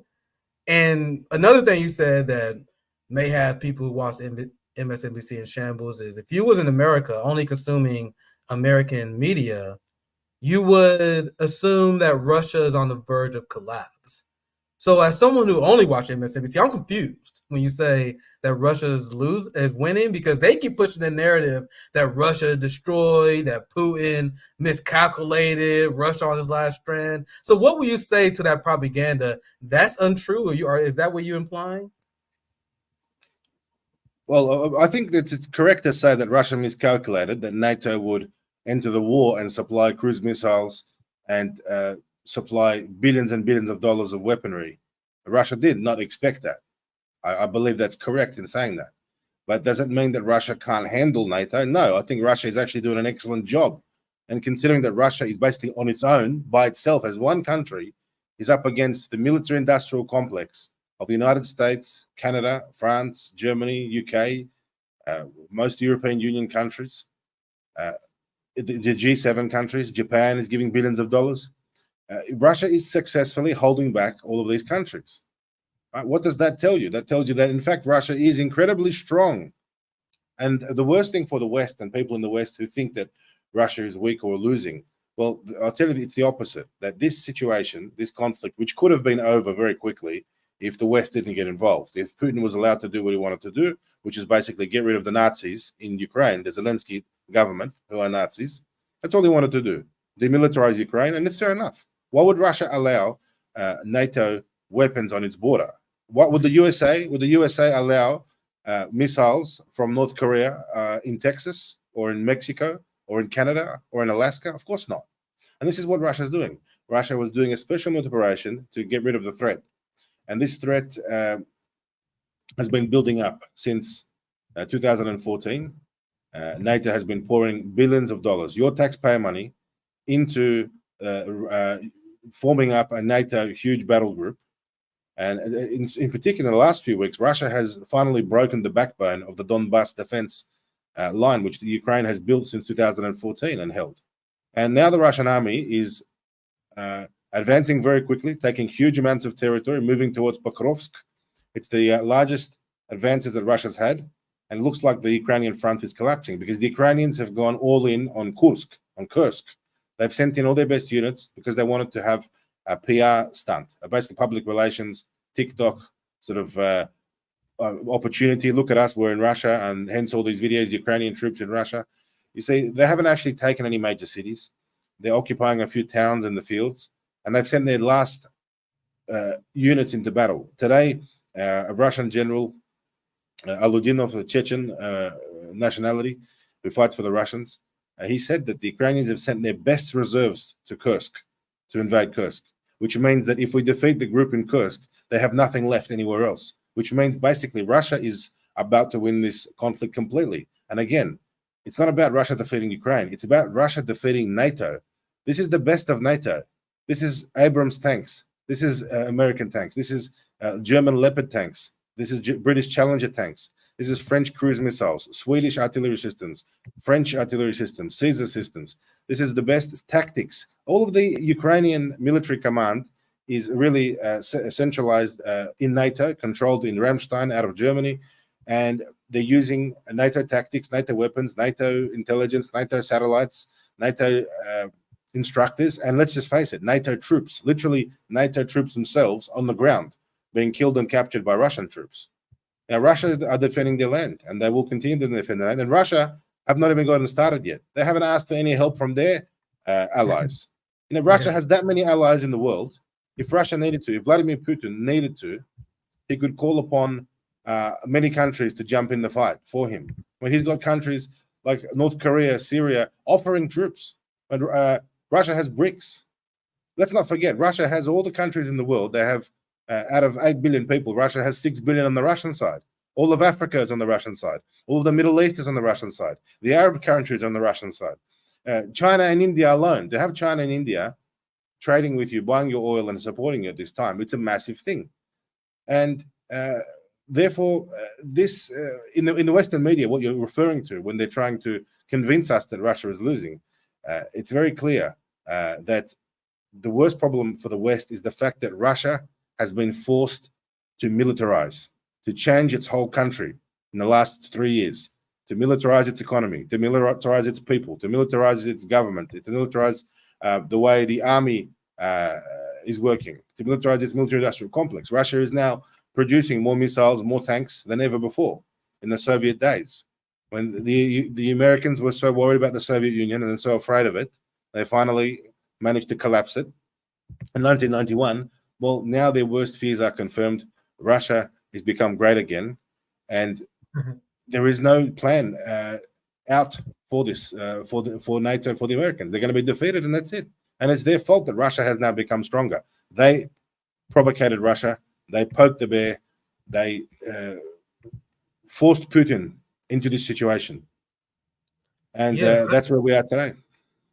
Yeah, I want to ask questions of all the fake progressive NATO leftists, fucks like Matt Duss, Bernie Sanders, the entirety of the European Green Party, all these fake leftists who supported the Ukraine war. What do you get from it? What exactly did you accomplish? It was the biggest money laundering scheme of all time, that only accomplished getting an entire generation of Ukrainians wiped out. But I think you want to chime in, so I'll pass. Did you want to chime in, Aussie? Well, look, these lefty groups all around the West who supported Zelensky, I'm sure they've never heard of Zelensky before. Yeah. They've never heard of Ukraine before. I'm sure if you asked them to point out Ukraine on a map, they couldn't find it for you. They just went along with it because it was the current thing. First, it was let's all wear masks and get vaccinated. And then it was, oh, let's all do this, let's all do that. And it was just one of their movements. It was one of their current thing movements. And then they all went and changed their profile pictures and put Ukrainian flags. But they had no idea where Ukraine is, what Ukraine is. And that has sort of died off now. All those people who were supporting the current thing, they've all changed it. They're like, oh, I don't care about Ukraine. That's why I won't let them forget it. I won't let them forget because they're trying to move on. But go ahead. That's the same thing. They're trying to move on, but you got to remind them. And a lot of people feeling very silly now, especially those who are real lefties, real leftists. They should understand that Russia is fighting against Nazism, against the resurgence of Nazism. The true lefties, right? The true lefties who understand that the Soviet Union defeated Nazism, fascism. So if you are a real lefty, you have to say that what the Russians are doing is what the same thing that the Soviet army did and defeated Nazism in the 9th of May 1945. But of course, now in 2024, the concept of being a lefty is very strange. It's very mixed. And I'm all supportive and for the old school lefties, the trade unionists, the for people who stood up for workers' rights. There's nothing wrong with that. It's good. And Russia, being a communist country, and the Soviet Union being a communist country previously, it supported many freedom fighters around the world, many guerrilla fighters, people fighting oppressive regimes, people fighting against Nazi and fascist regimes all around the world.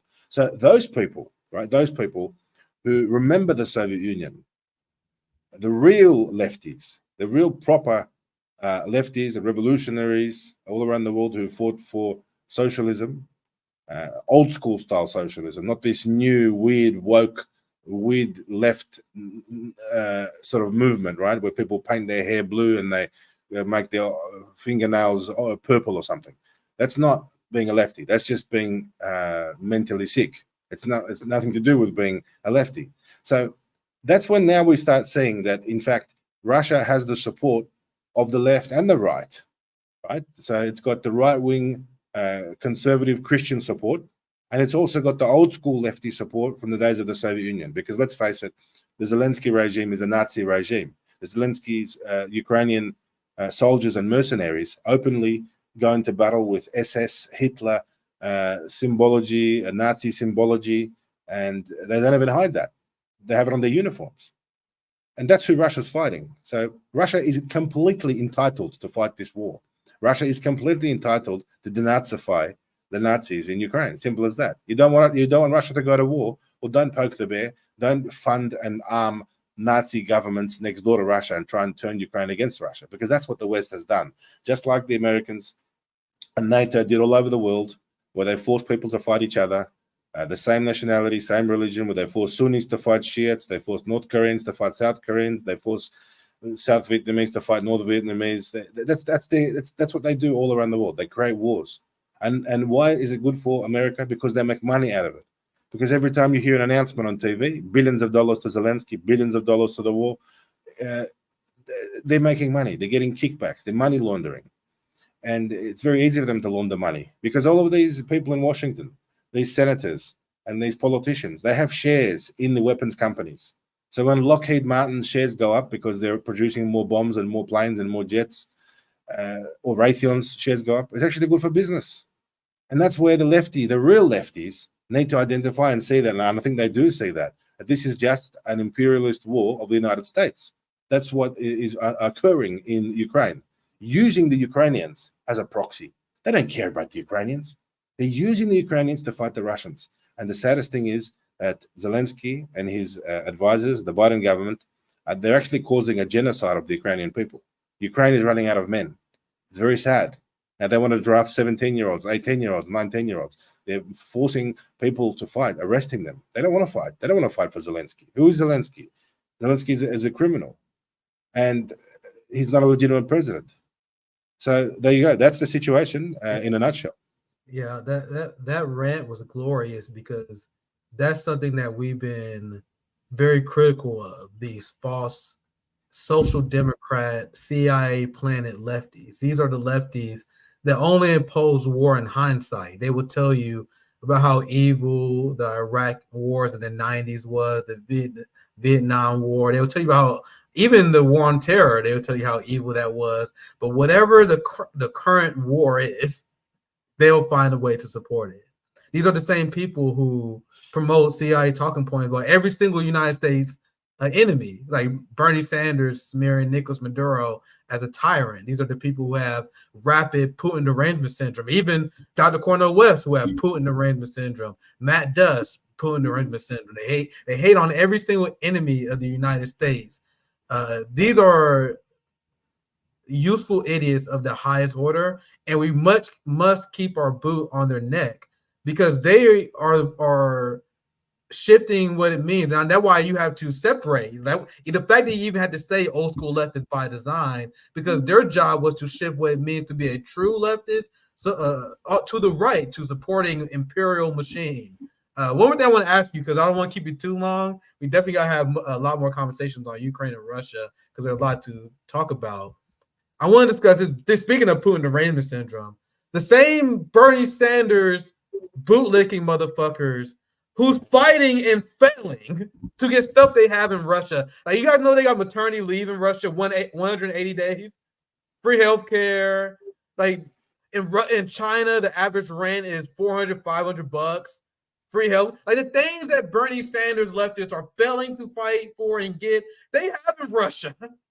Like Putin is actually taking care of his working class, which is why he has a high approval rating. That's not happening in this country, but they want to convince you that Putin is their enemy. Like the Cenk Uygurs, they hate Putin. The Bernie Sanders, they hate Putin. Putin has done a fantastic job, in my opinion, taking Russia that was extremely weak post-Soviet Union in the early 2000s, mid-2000s. Russia was pathetic. Put into the country in that situation and now turn it into a global superpower that can survive U.S. sanctions, that put a coalition of countries together to resist the U.S. dollar hegemony. So no matter what your ideology is, just objectively speaking, Putin has been massively successful, and that's just my analysis. Now, I want your thoughts on what I just said regarding the sanctions. And then they'll be like, I ask maybe one more question after this and we can be and wrap up. But I want to ask you about the effects of U.S. sanctions because it's something else the U.S. media got wrong. They kept saying these Russian sanctions will mark the end of Putin and his regime. I'm going to read you two headlines I passed to you for your general thoughts. Something that the NATO leftists and people who support the Ukraine war still haven't reconciled with to this day. Russian economy shows solid growth despite Ukraine war sanctions. Meanwhile, the economy in Europe is in shambles. The economy in UK is in shambles. We're going to talk about Germany here soon as well, but Germany had a massive dominant win for the quote-unquote hard right in Germany because of the NATO proxy war, because of the failing economy. Last receipt, and I'll pass it to you for your thoughts, Aussie Cossack. Different DD Geopolitics, who we're friends of. Russia's economy grows 3.8 times faster than the G7. Jesus Christ. So I want you to speak on it generally. What did I get wrong? What did I get right? Any analysis you want to add, Aussie Cossack? Yeah, look, you're exactly right. The Russian economy is extremely strong. And one of the main reasons that the Russian economy suddenly has become so strong and there's so much extra money in Russia, inside Russia, is actually thanks to NATO. It's thanks to the United States for their sanctions. Now, they have banned Russia, Russian businesses, Russian oligarchs, the Russian billionaires. They've made it so hard for Russia to do business with the West that all of this money, all of these billions of dollars, these hundreds of billions of dollars that used to be leaving Russia every day, every year, it's now all staying in the country. And Russia, if it wasn't robbed, if it wasn't exploited, let's say, like it was in the 1990s and 2000s, if it wasn't exploited, Russia would be and should be the richest country on the planet. For example, Saudi Arabia is famous because it's rich for its oil. What does Saudi Arabia have besides oil? They have sand, and that's it, nothing. Russia has about the same amount of oil as Saudi Arabia, but on top of oil, they've got the second largest gas reserves in the world. They've got the first largest timber reserves. They've got the largest gold reserves. They've got titanium, lithium. They've got the world's largest reserves of fresh water, which is going to become very important in the next few decades. There'll be wars over fresh water. And Russia has everything. It was blessed to have the whole Mendeleev's table, every type of rare earth element. And in the terms of resources, Russia's extremely rich. And these sanctions have actually helped Russia, because now the Russian oligarchs and even the Russian government itself, whether it wants to or not, it physically cannot export or send capital overseas. There's no more capital flight. And I think it's a great thing. As a Russian patriot, I was always very angry that why were they taking the money out of Russia? Now, the West says it seized $300 billion in Russian assets at the moment overseas. Well, as a Russian patriot, I was unhappy that this money should never have even been invested in the West to begin with. The Russians should not invest in the West. They should invest in countries like Iran. They should invest in its allies. And Putin said he learned, and correct me if I'm wrong, but I remember Putin speaking about this, and he said he learned from his mistakes because he put way too much trust in the West. I thought that was very interesting, but continue. Exactly right. Putin has made some admissions lately in the last sort of 12 months. He's admitted that he was fooled by the West. He believed the West. And he said, never again will Russia believe the West. The West has tricked Russia. The only reason why there's such a huge NATO force and Ukrainian resistance is because Putin believed Angela Merkel and the Minsk agreements when they said, look, do a ceasefire in 2015, and for the next 8 years, instead of a ceasefire, NATO actually supplied Ukraine with all of these weapons and missiles, and were building up defenses and offensive also capabilities. And that was the major mistake. Now, for Putin, as the president of Russia, to admit that he got something wrong is a big thing. And he's happy to say, look, I trusted the West, and that was my biggest mistake. And look, it's not appropriate to criticize your president, and if you're a Russian, and especially during times of war. But that's something I would also criticize the president about, that he trusted the West and that he has too much self-control and that he's too patient.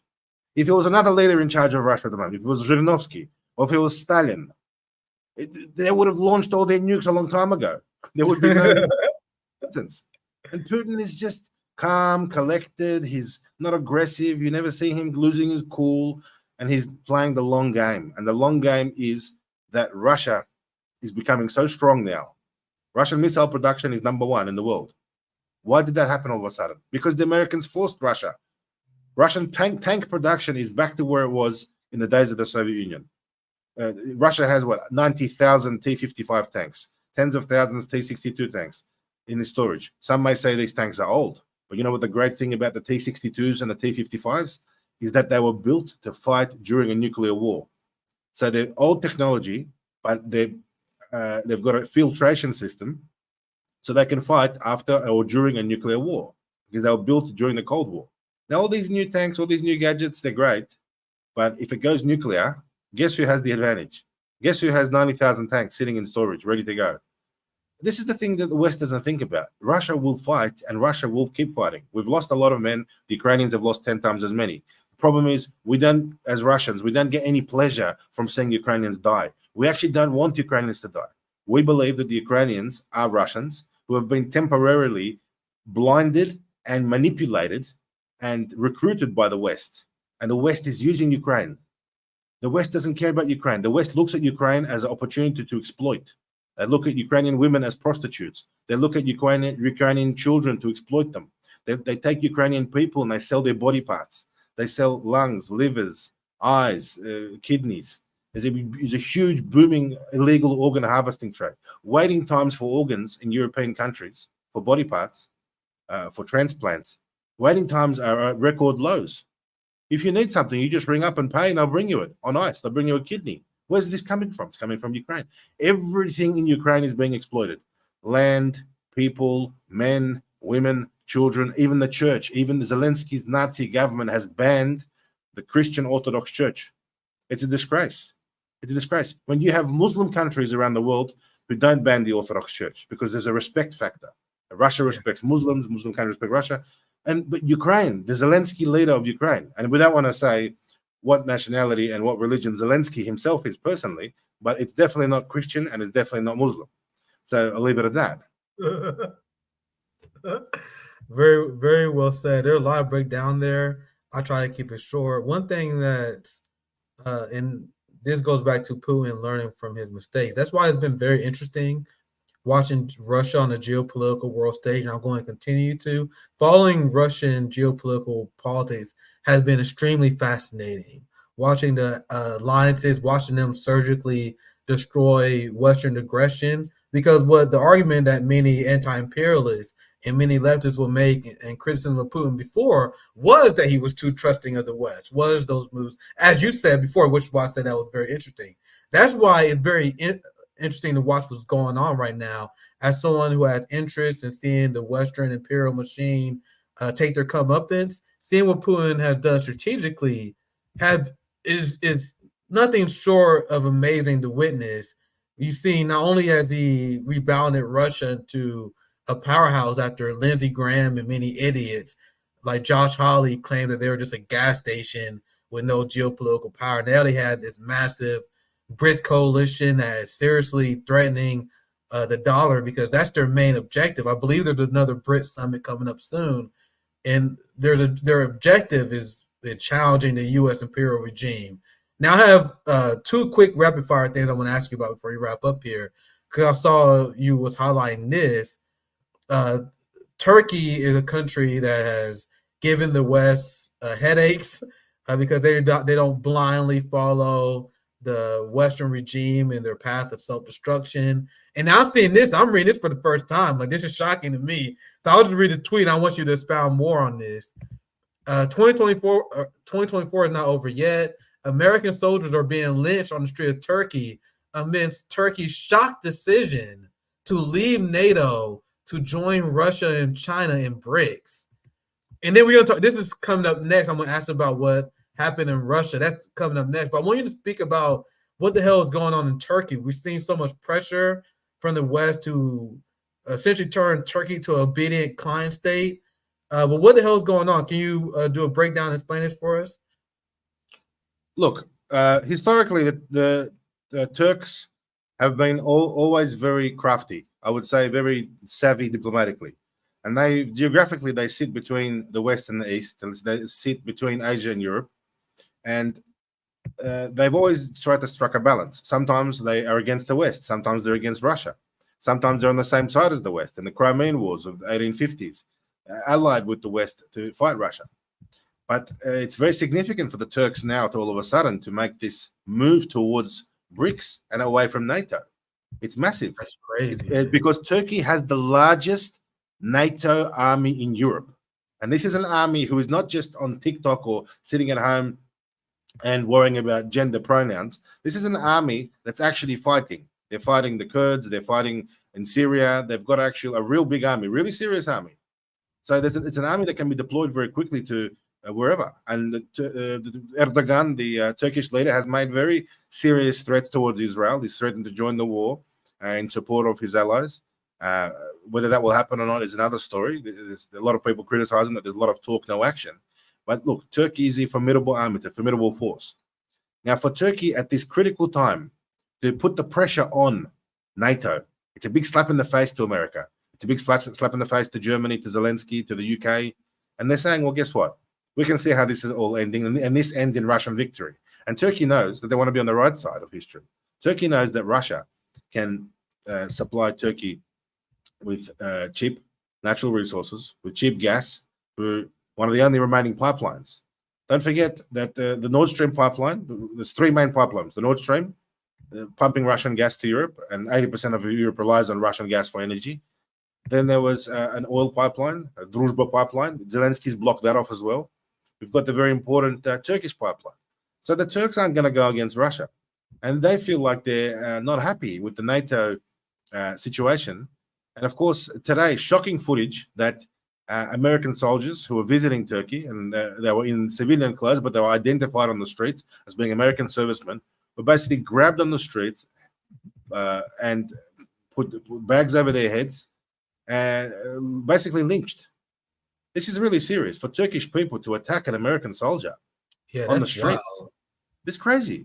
That just shows you that the sentiment, and again, for all the Americans listening, this is not animosity towards American people. This is not animosity towards American patriots or American mums and dads or whatever. This is animosity towards the Biden administration. This is animosity towards people like Hillary Clinton, Jessica Newland. This is animosity towards the deep state who are in charge of the United States, who exploit both sides of politics, who exploit not only their own people, but the people all around the world. And look, it's come at a very bad time, this scandal with the lynching of American servicemen on the streets in Turkey, and this Turkey's sudden decision to move away from NATO and move closer to Russia and move closer to China. It's actually an example, a clear example of Biden's failed foreign policies. And it's a clear example the United States is losing significantly on the diplomatic front. And at the same time as this happens, in Germany today, literally today, yesterday, depending which time zone you're in, German elections in East Germany, it's fantastic. They're all the pro-Russian parties are winning. So all the Germans are voting. The Germans are voting basically for friendship with Russia, and they're voting against NATO. And that's fantastic. That's like a pattern in Europe, isn't it? I've seen a lot of that. Exactly right. You hit the nail on the head. It's not only Germany. It's happening in France. It's happened. Look at Hungary. Look at Slovakia. Look at Orban. Look at Fico. All of these countries are having a resurgence of people who are waking up, and they're called right-wing parties, but it's not so much right-wing. It's as much as it is against. Yeah, I'm very skeptical when I hear that. They may be right-wing. But according to the liberal media, right wing is essentially people who don't support the wars. And when you have people, we have the liberal establishment arming Nazis. Hey, how can you call them anyone else to the right? That's why, like, they may be right, but dude, when I see media say that, I'm like very skeptical. That essentially just means anyone who don't support the establishment, because there are people that call us right wing. But go ahead, Aussie. 100%. Look, that has been used as a way to discredit people, so right wing or far right wing.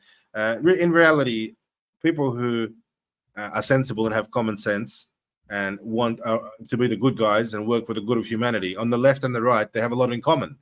Now, I myself, from when I was 14, was a member of the Resistance, a far left movement in Sydney when I was in high school, because I like the anti-American, anti-imperialist sentiment. Right now, they call me a far right person. I mean, it doesn't really matter. What matters is the reality in the world at the moment, and this is where the mainstream media will never tell you that all around the world, all of these regimes who have been supporting Zelensky are collapsing. We've all heard of the curse of Zelensky's handshake. Anyone who was friends with Zelensky, anyone who was involved with Zelensky, is losing elections, is mysteriously disappearing, is dying, is being resigned, or whatever it is, and they're just being blotched out of the picture. So, look, I look forward to a future that the world is entering where leaders like Putin, like Xi Jinping, like Modi, like Fico of Slovakia, like Viktor Orban of Hungary, another patriot, where they actually have a say. And this is all temporary. The madness of 2024, 2023, 2022, I mean, I think as long as Kamala Harris doesn't win the election in the United States, if Kamala Harris wins, I think it's going to be war all over again, because the people like Kamala, this is the same type of person, Kamala, as Newland, Clinton, and Ursula is the same type of person. It's like they all grew up in the same household and they went to the same school. The same sort of witch vibe about them. Same that nasty, evil laugh. Remember the way Hillary Clinton was laughing when they heard about Gaddafi's death? I mean, Gaddafi was a hero. He was a great man. It's was a literally good the man for same his people on Kamala's team. Literally the same people on Kamala's team. I'm sorry, from Hillary Clinton team, I mean, and now working on Kamala Harris. And I don't know if you follow her speech, and I'll talk about this a little bit earlier. She gave one of the craziest speeches I ever heard in my life when she accepted the nomination, where she essentially declared that she will never seek peace with Russia. She declared an era of never-ending war. So trust me, I agree 100%, but continue, Aussie. Yes, of course. They thrive on that, and that's what the world is going to receive. Look, I hope that the election in the United States won't be rigged, and I hope Trump is, of course, he's not perfect either, and he's a lot of people criticize him because he's too supportive of the Israeli Defense Force, for example. But I think if Trump was to win, there would be peace. If Kamala was to win, it's going to be war. And you know what it's going to be? It's going to be American citizens, British citizens. It's going to be Western citizens who are going to be being drafted into war as part of NATO. So for the sake of peace, we've got to prevent these psychopaths like Kamala Harris from getting into power. Again, the German government is persecuting the far-right parties. The American government has been persecuting Trump and alternative candidates. And this is where you realize that all of these governments, German, British, French, American, Canadian, under Trudeau, they're not really in charge of themselves. All of these countries are run by the same lobby group or the same think tank or the same institution. Well, we don't know who they are. Maybe some of you in the comment section might want to let us know who you think is behind everyone. I'm sure we'll find some predictable answers. Without incriminating myself, but there you go. That's the situation. And Putin is not part of that club. He's not part of that corrupt, sick, elite, pedophile, adrenochrome drinking club. That's what they are. These Epstein Island people. Putin's gonna have to deal with that, right? Yeah. Xi Jinping, North Korean leader, supreme leader, Kim Jong-un. People laugh at him. Hey, people laugh at him, but he's a gangster. He's based. He's got style. He doesn't care what anyone thinks. Don't care what he wants. He doesn't care. He walks around in those big oversized pants and a funny haircut because he doesn't care what you think. And that's his style. His whole country doesn't care, and his whole country is actually supporting Russia. When the British Times newspaper ran a headline 48 hours ago, they said that in exchange for payment for North Korean artillery shells, Putin presented Kim Jong-un with 24 horses. Okay, obviously it's not in exchange for payment. It's like a bromance thing. It's like gangster thing. Oh, thanks for the bombs. I'll send a few horses your way. It's not as payment, but that's the way the British look at it. So these countries like North Korea, like Russia, like Iran, and many other countries and many other charismatic leaders around the world who are not part of the deep state, they're all relying and backing Russia to win this conflict.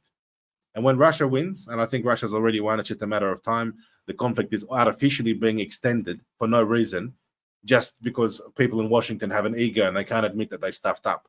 This is not going to end. There's no happy ending for Ukraine or for America. Right? They're going to lose like they lost in Afghanistan, like they lost in Vietnam, like they lost everywhere. You know, the American army didn't really win any wars. They always ended up leaving. What did they do in Iraq? What did they do in Syria? What did they do in Libya? They took out Gaddafi. Is Libya a good place now? Of course not. Libya was much better off under Gaddafi.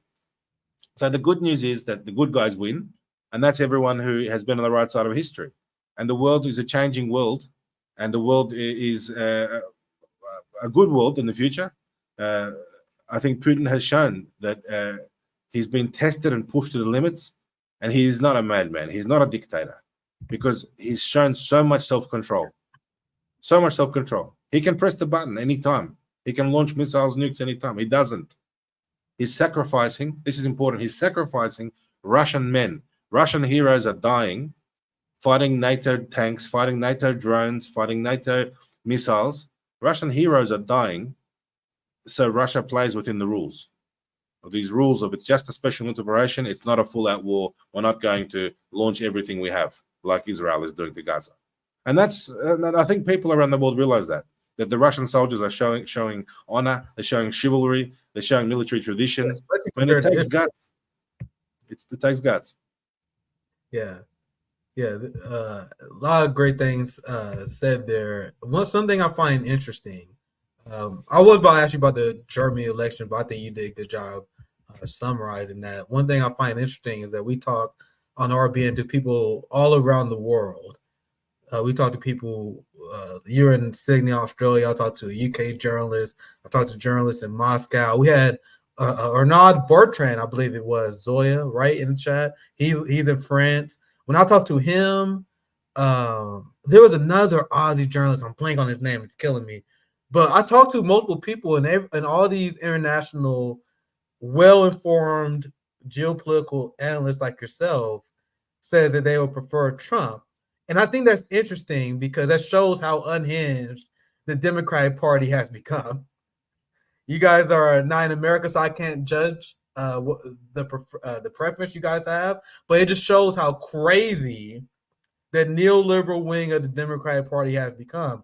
Now, my position is essentially I don't trust Trump. I think he's going to betray the peace movement again, but I understand where foreigners are coming from because when you hear Kamala Harris, when you hear from these insane neoliberals, like people have no idea the bullet we dodged when Hillary Clinton lost.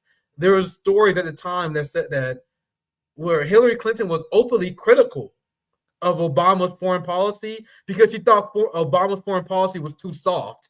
So she was already preparing for a more muscular version of Obama's foreign policy. So essentially, what we see from Joe Biden right now, it would have been essentially that when Hillary Clinton taken over. But I think Hillary Clinton is a much more efficient neocon. She would have did so much damage the way Biden is doing a lot of damage. Last thing I want to bring up, because I thought it was funny when I saw this, because a lot of people in the West had a hard time reconciling with Putin's answer when asked who he would prefer as president.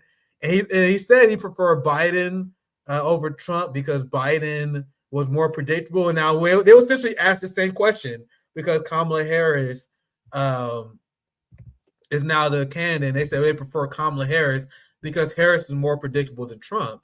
This goes to what you said earlier, and I 100% believe them because the foreign policy direction of the neoliberal Democratic Party establishment was very easy for Russia to predict and Russia to counter geopolitically. The reason why they say Trump is unpredictable because Trump will praise NATO one day, then he was bashed NATO the other day. They have no way. They don't really know what the fuck Trump is going to do because he's the wild card. But I guess I'm rambling at this point. We're going to wrap up here soon. I'll pass to you if you want to chime in with anything or anything else you want to plug. We're about 2 hours now. I don't want to take over an hour of your time. But Aussie, it was great conversation. It was good to get caught up because I was behind on Ukraine, Russia. I haven't been able to follow over the last 2 weeks, so it was good to get some updates and your perspective on it. But I do want to give you last thoughts. Anything else you want to add? Anything you want to shout out as well? Thank you for joining us on RBN today, Aussie. Look, it's been a pleasure, and thank you, and thanks to your audience in the comment section, very active. Look, it's good that the world is multipolar and not everyone is brainwashed.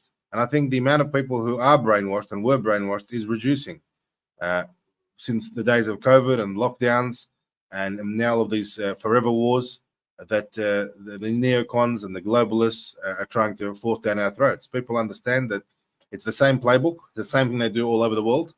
And what they've done in Ukraine is just similar to what they tried to do in Syria and all these other places everywhere. So, look, the good news is Russia has held the line. That's important. It's been difficult. It's been hard. There's been a lot of heroism.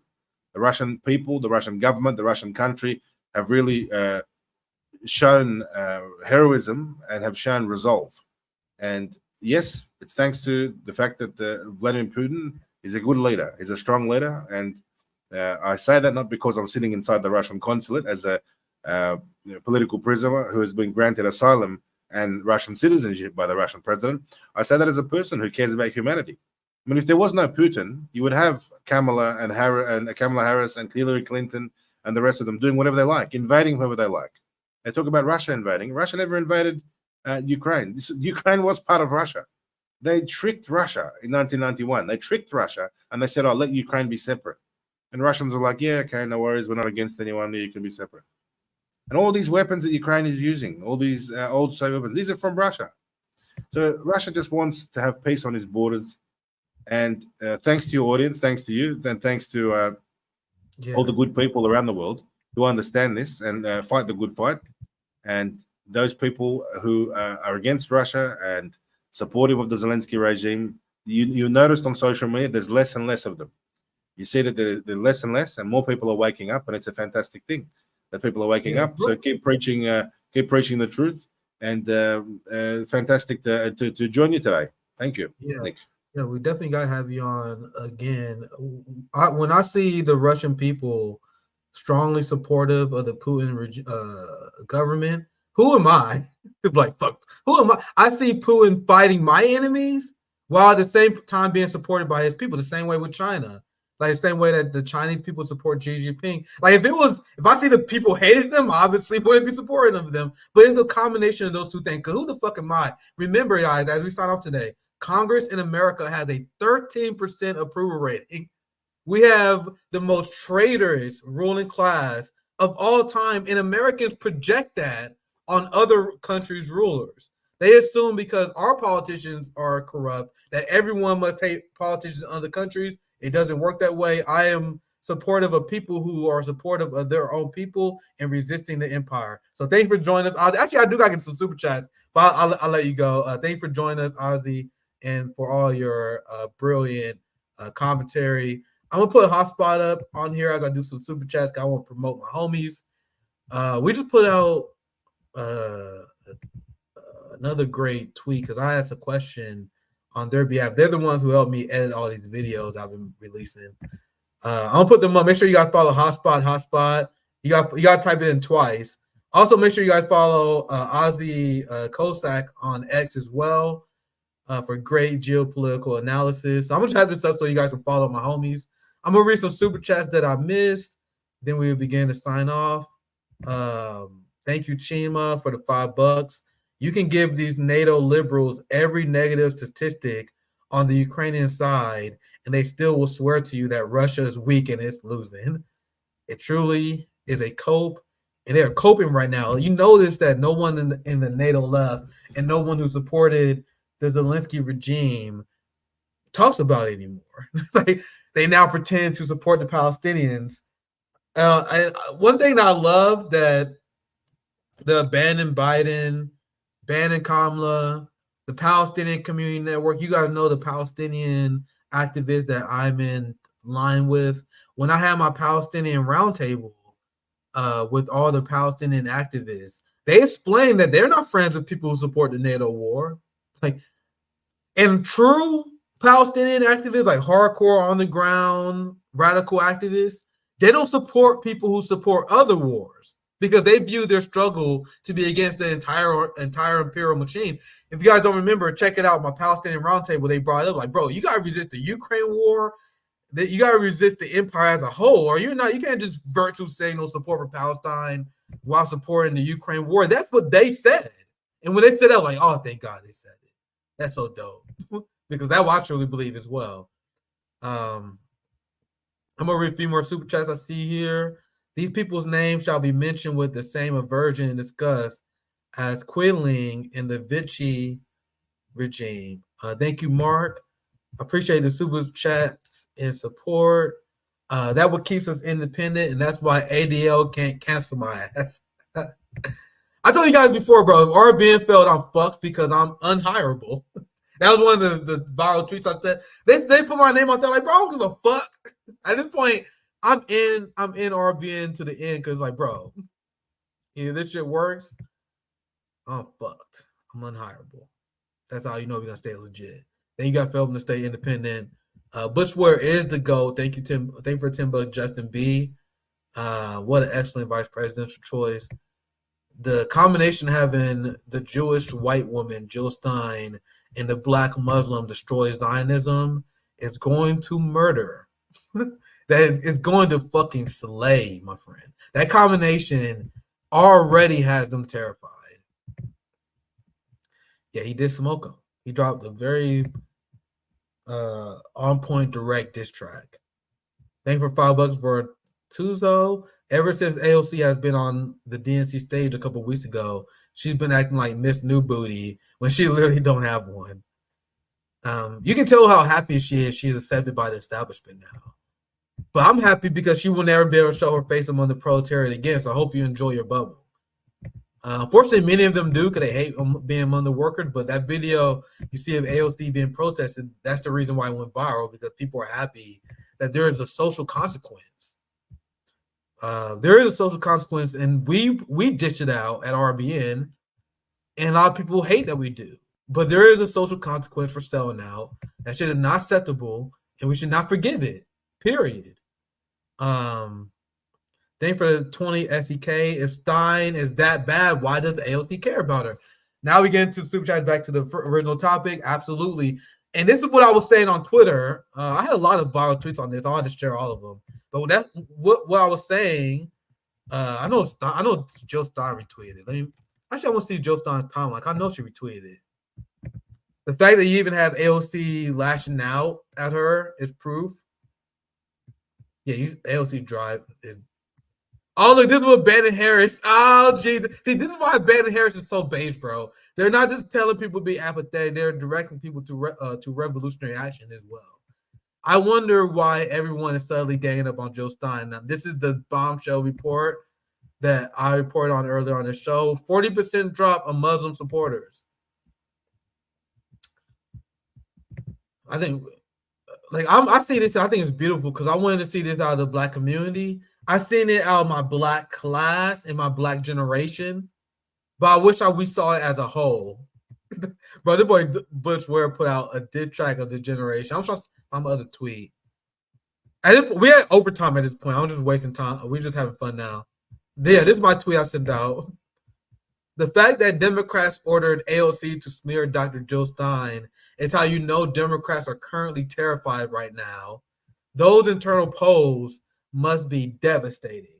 Because, guys, those polls that we see and I've been posting, their internal polls are always worse than what's published. Not only do you have the Muslims banning Kamala en masse, you also have this. The Kamala momentum is dying. The same thing that happened in 2020 is happening again. That's why AOC was given an order to attack Jill Stein, and she followed it. It's very important for us to understand those chain of events. Very, very important, not accidental. Because it's coordinated. Because if you look at Shitlift Twitter, there's a ton of these tweets saying the same exact bullshit criticism, claiming she did nothing to help the Green Party build. You have all these candidates that coming out saying how much Jill Stein helped them during their midterm runs, all the people that Jill Stein endorsed and helped fundraise for. She's very active. We know that because we have interviewed her ever since the course of the last 3 years. She's constantly activated. But these people who engage in electoral politics every 4 years don't see that work because they're not engaged in that work. Memorial Day equal African Liberation Day. Well said. Thank you for $2. Let me check the bottom. I know some super chats tend to come in right at the end of the show. Let me make sure I didn't miss any. I see this one just came through. AOC being scared is a great sign. Keep going. Oh yeah, we keeping up the pressure on all the sellouts. Thank for $5. I'm already against the next military intervention. Yeah, I'm already against Taiwan. It's Taiwan. They may do some shit. You have Niger, Burkina Faso, and Africa rejecting and ejecting Western influence. I think they already have some CIA shit working in Niger and Burkina Faso. That's something I'm predicting is going to happen here soon. There's no way the West, and all the headlines right now is the West is scaling back the military in Africa. I don't think that shit's going off without a fight, dude. I think they're doing some CIA shit right now. So I think they're gonna continue to do shit in Africa, and China is the next big one. So that's the next ones that we already opposing. Nick have Mimi. Syrian girl from Australia. Yeah, I think I seen her tweet a lot. Zoya's cooking, but we in the lab cooking. Hold on, let me pull up our guest list. I think I'm done being on screen.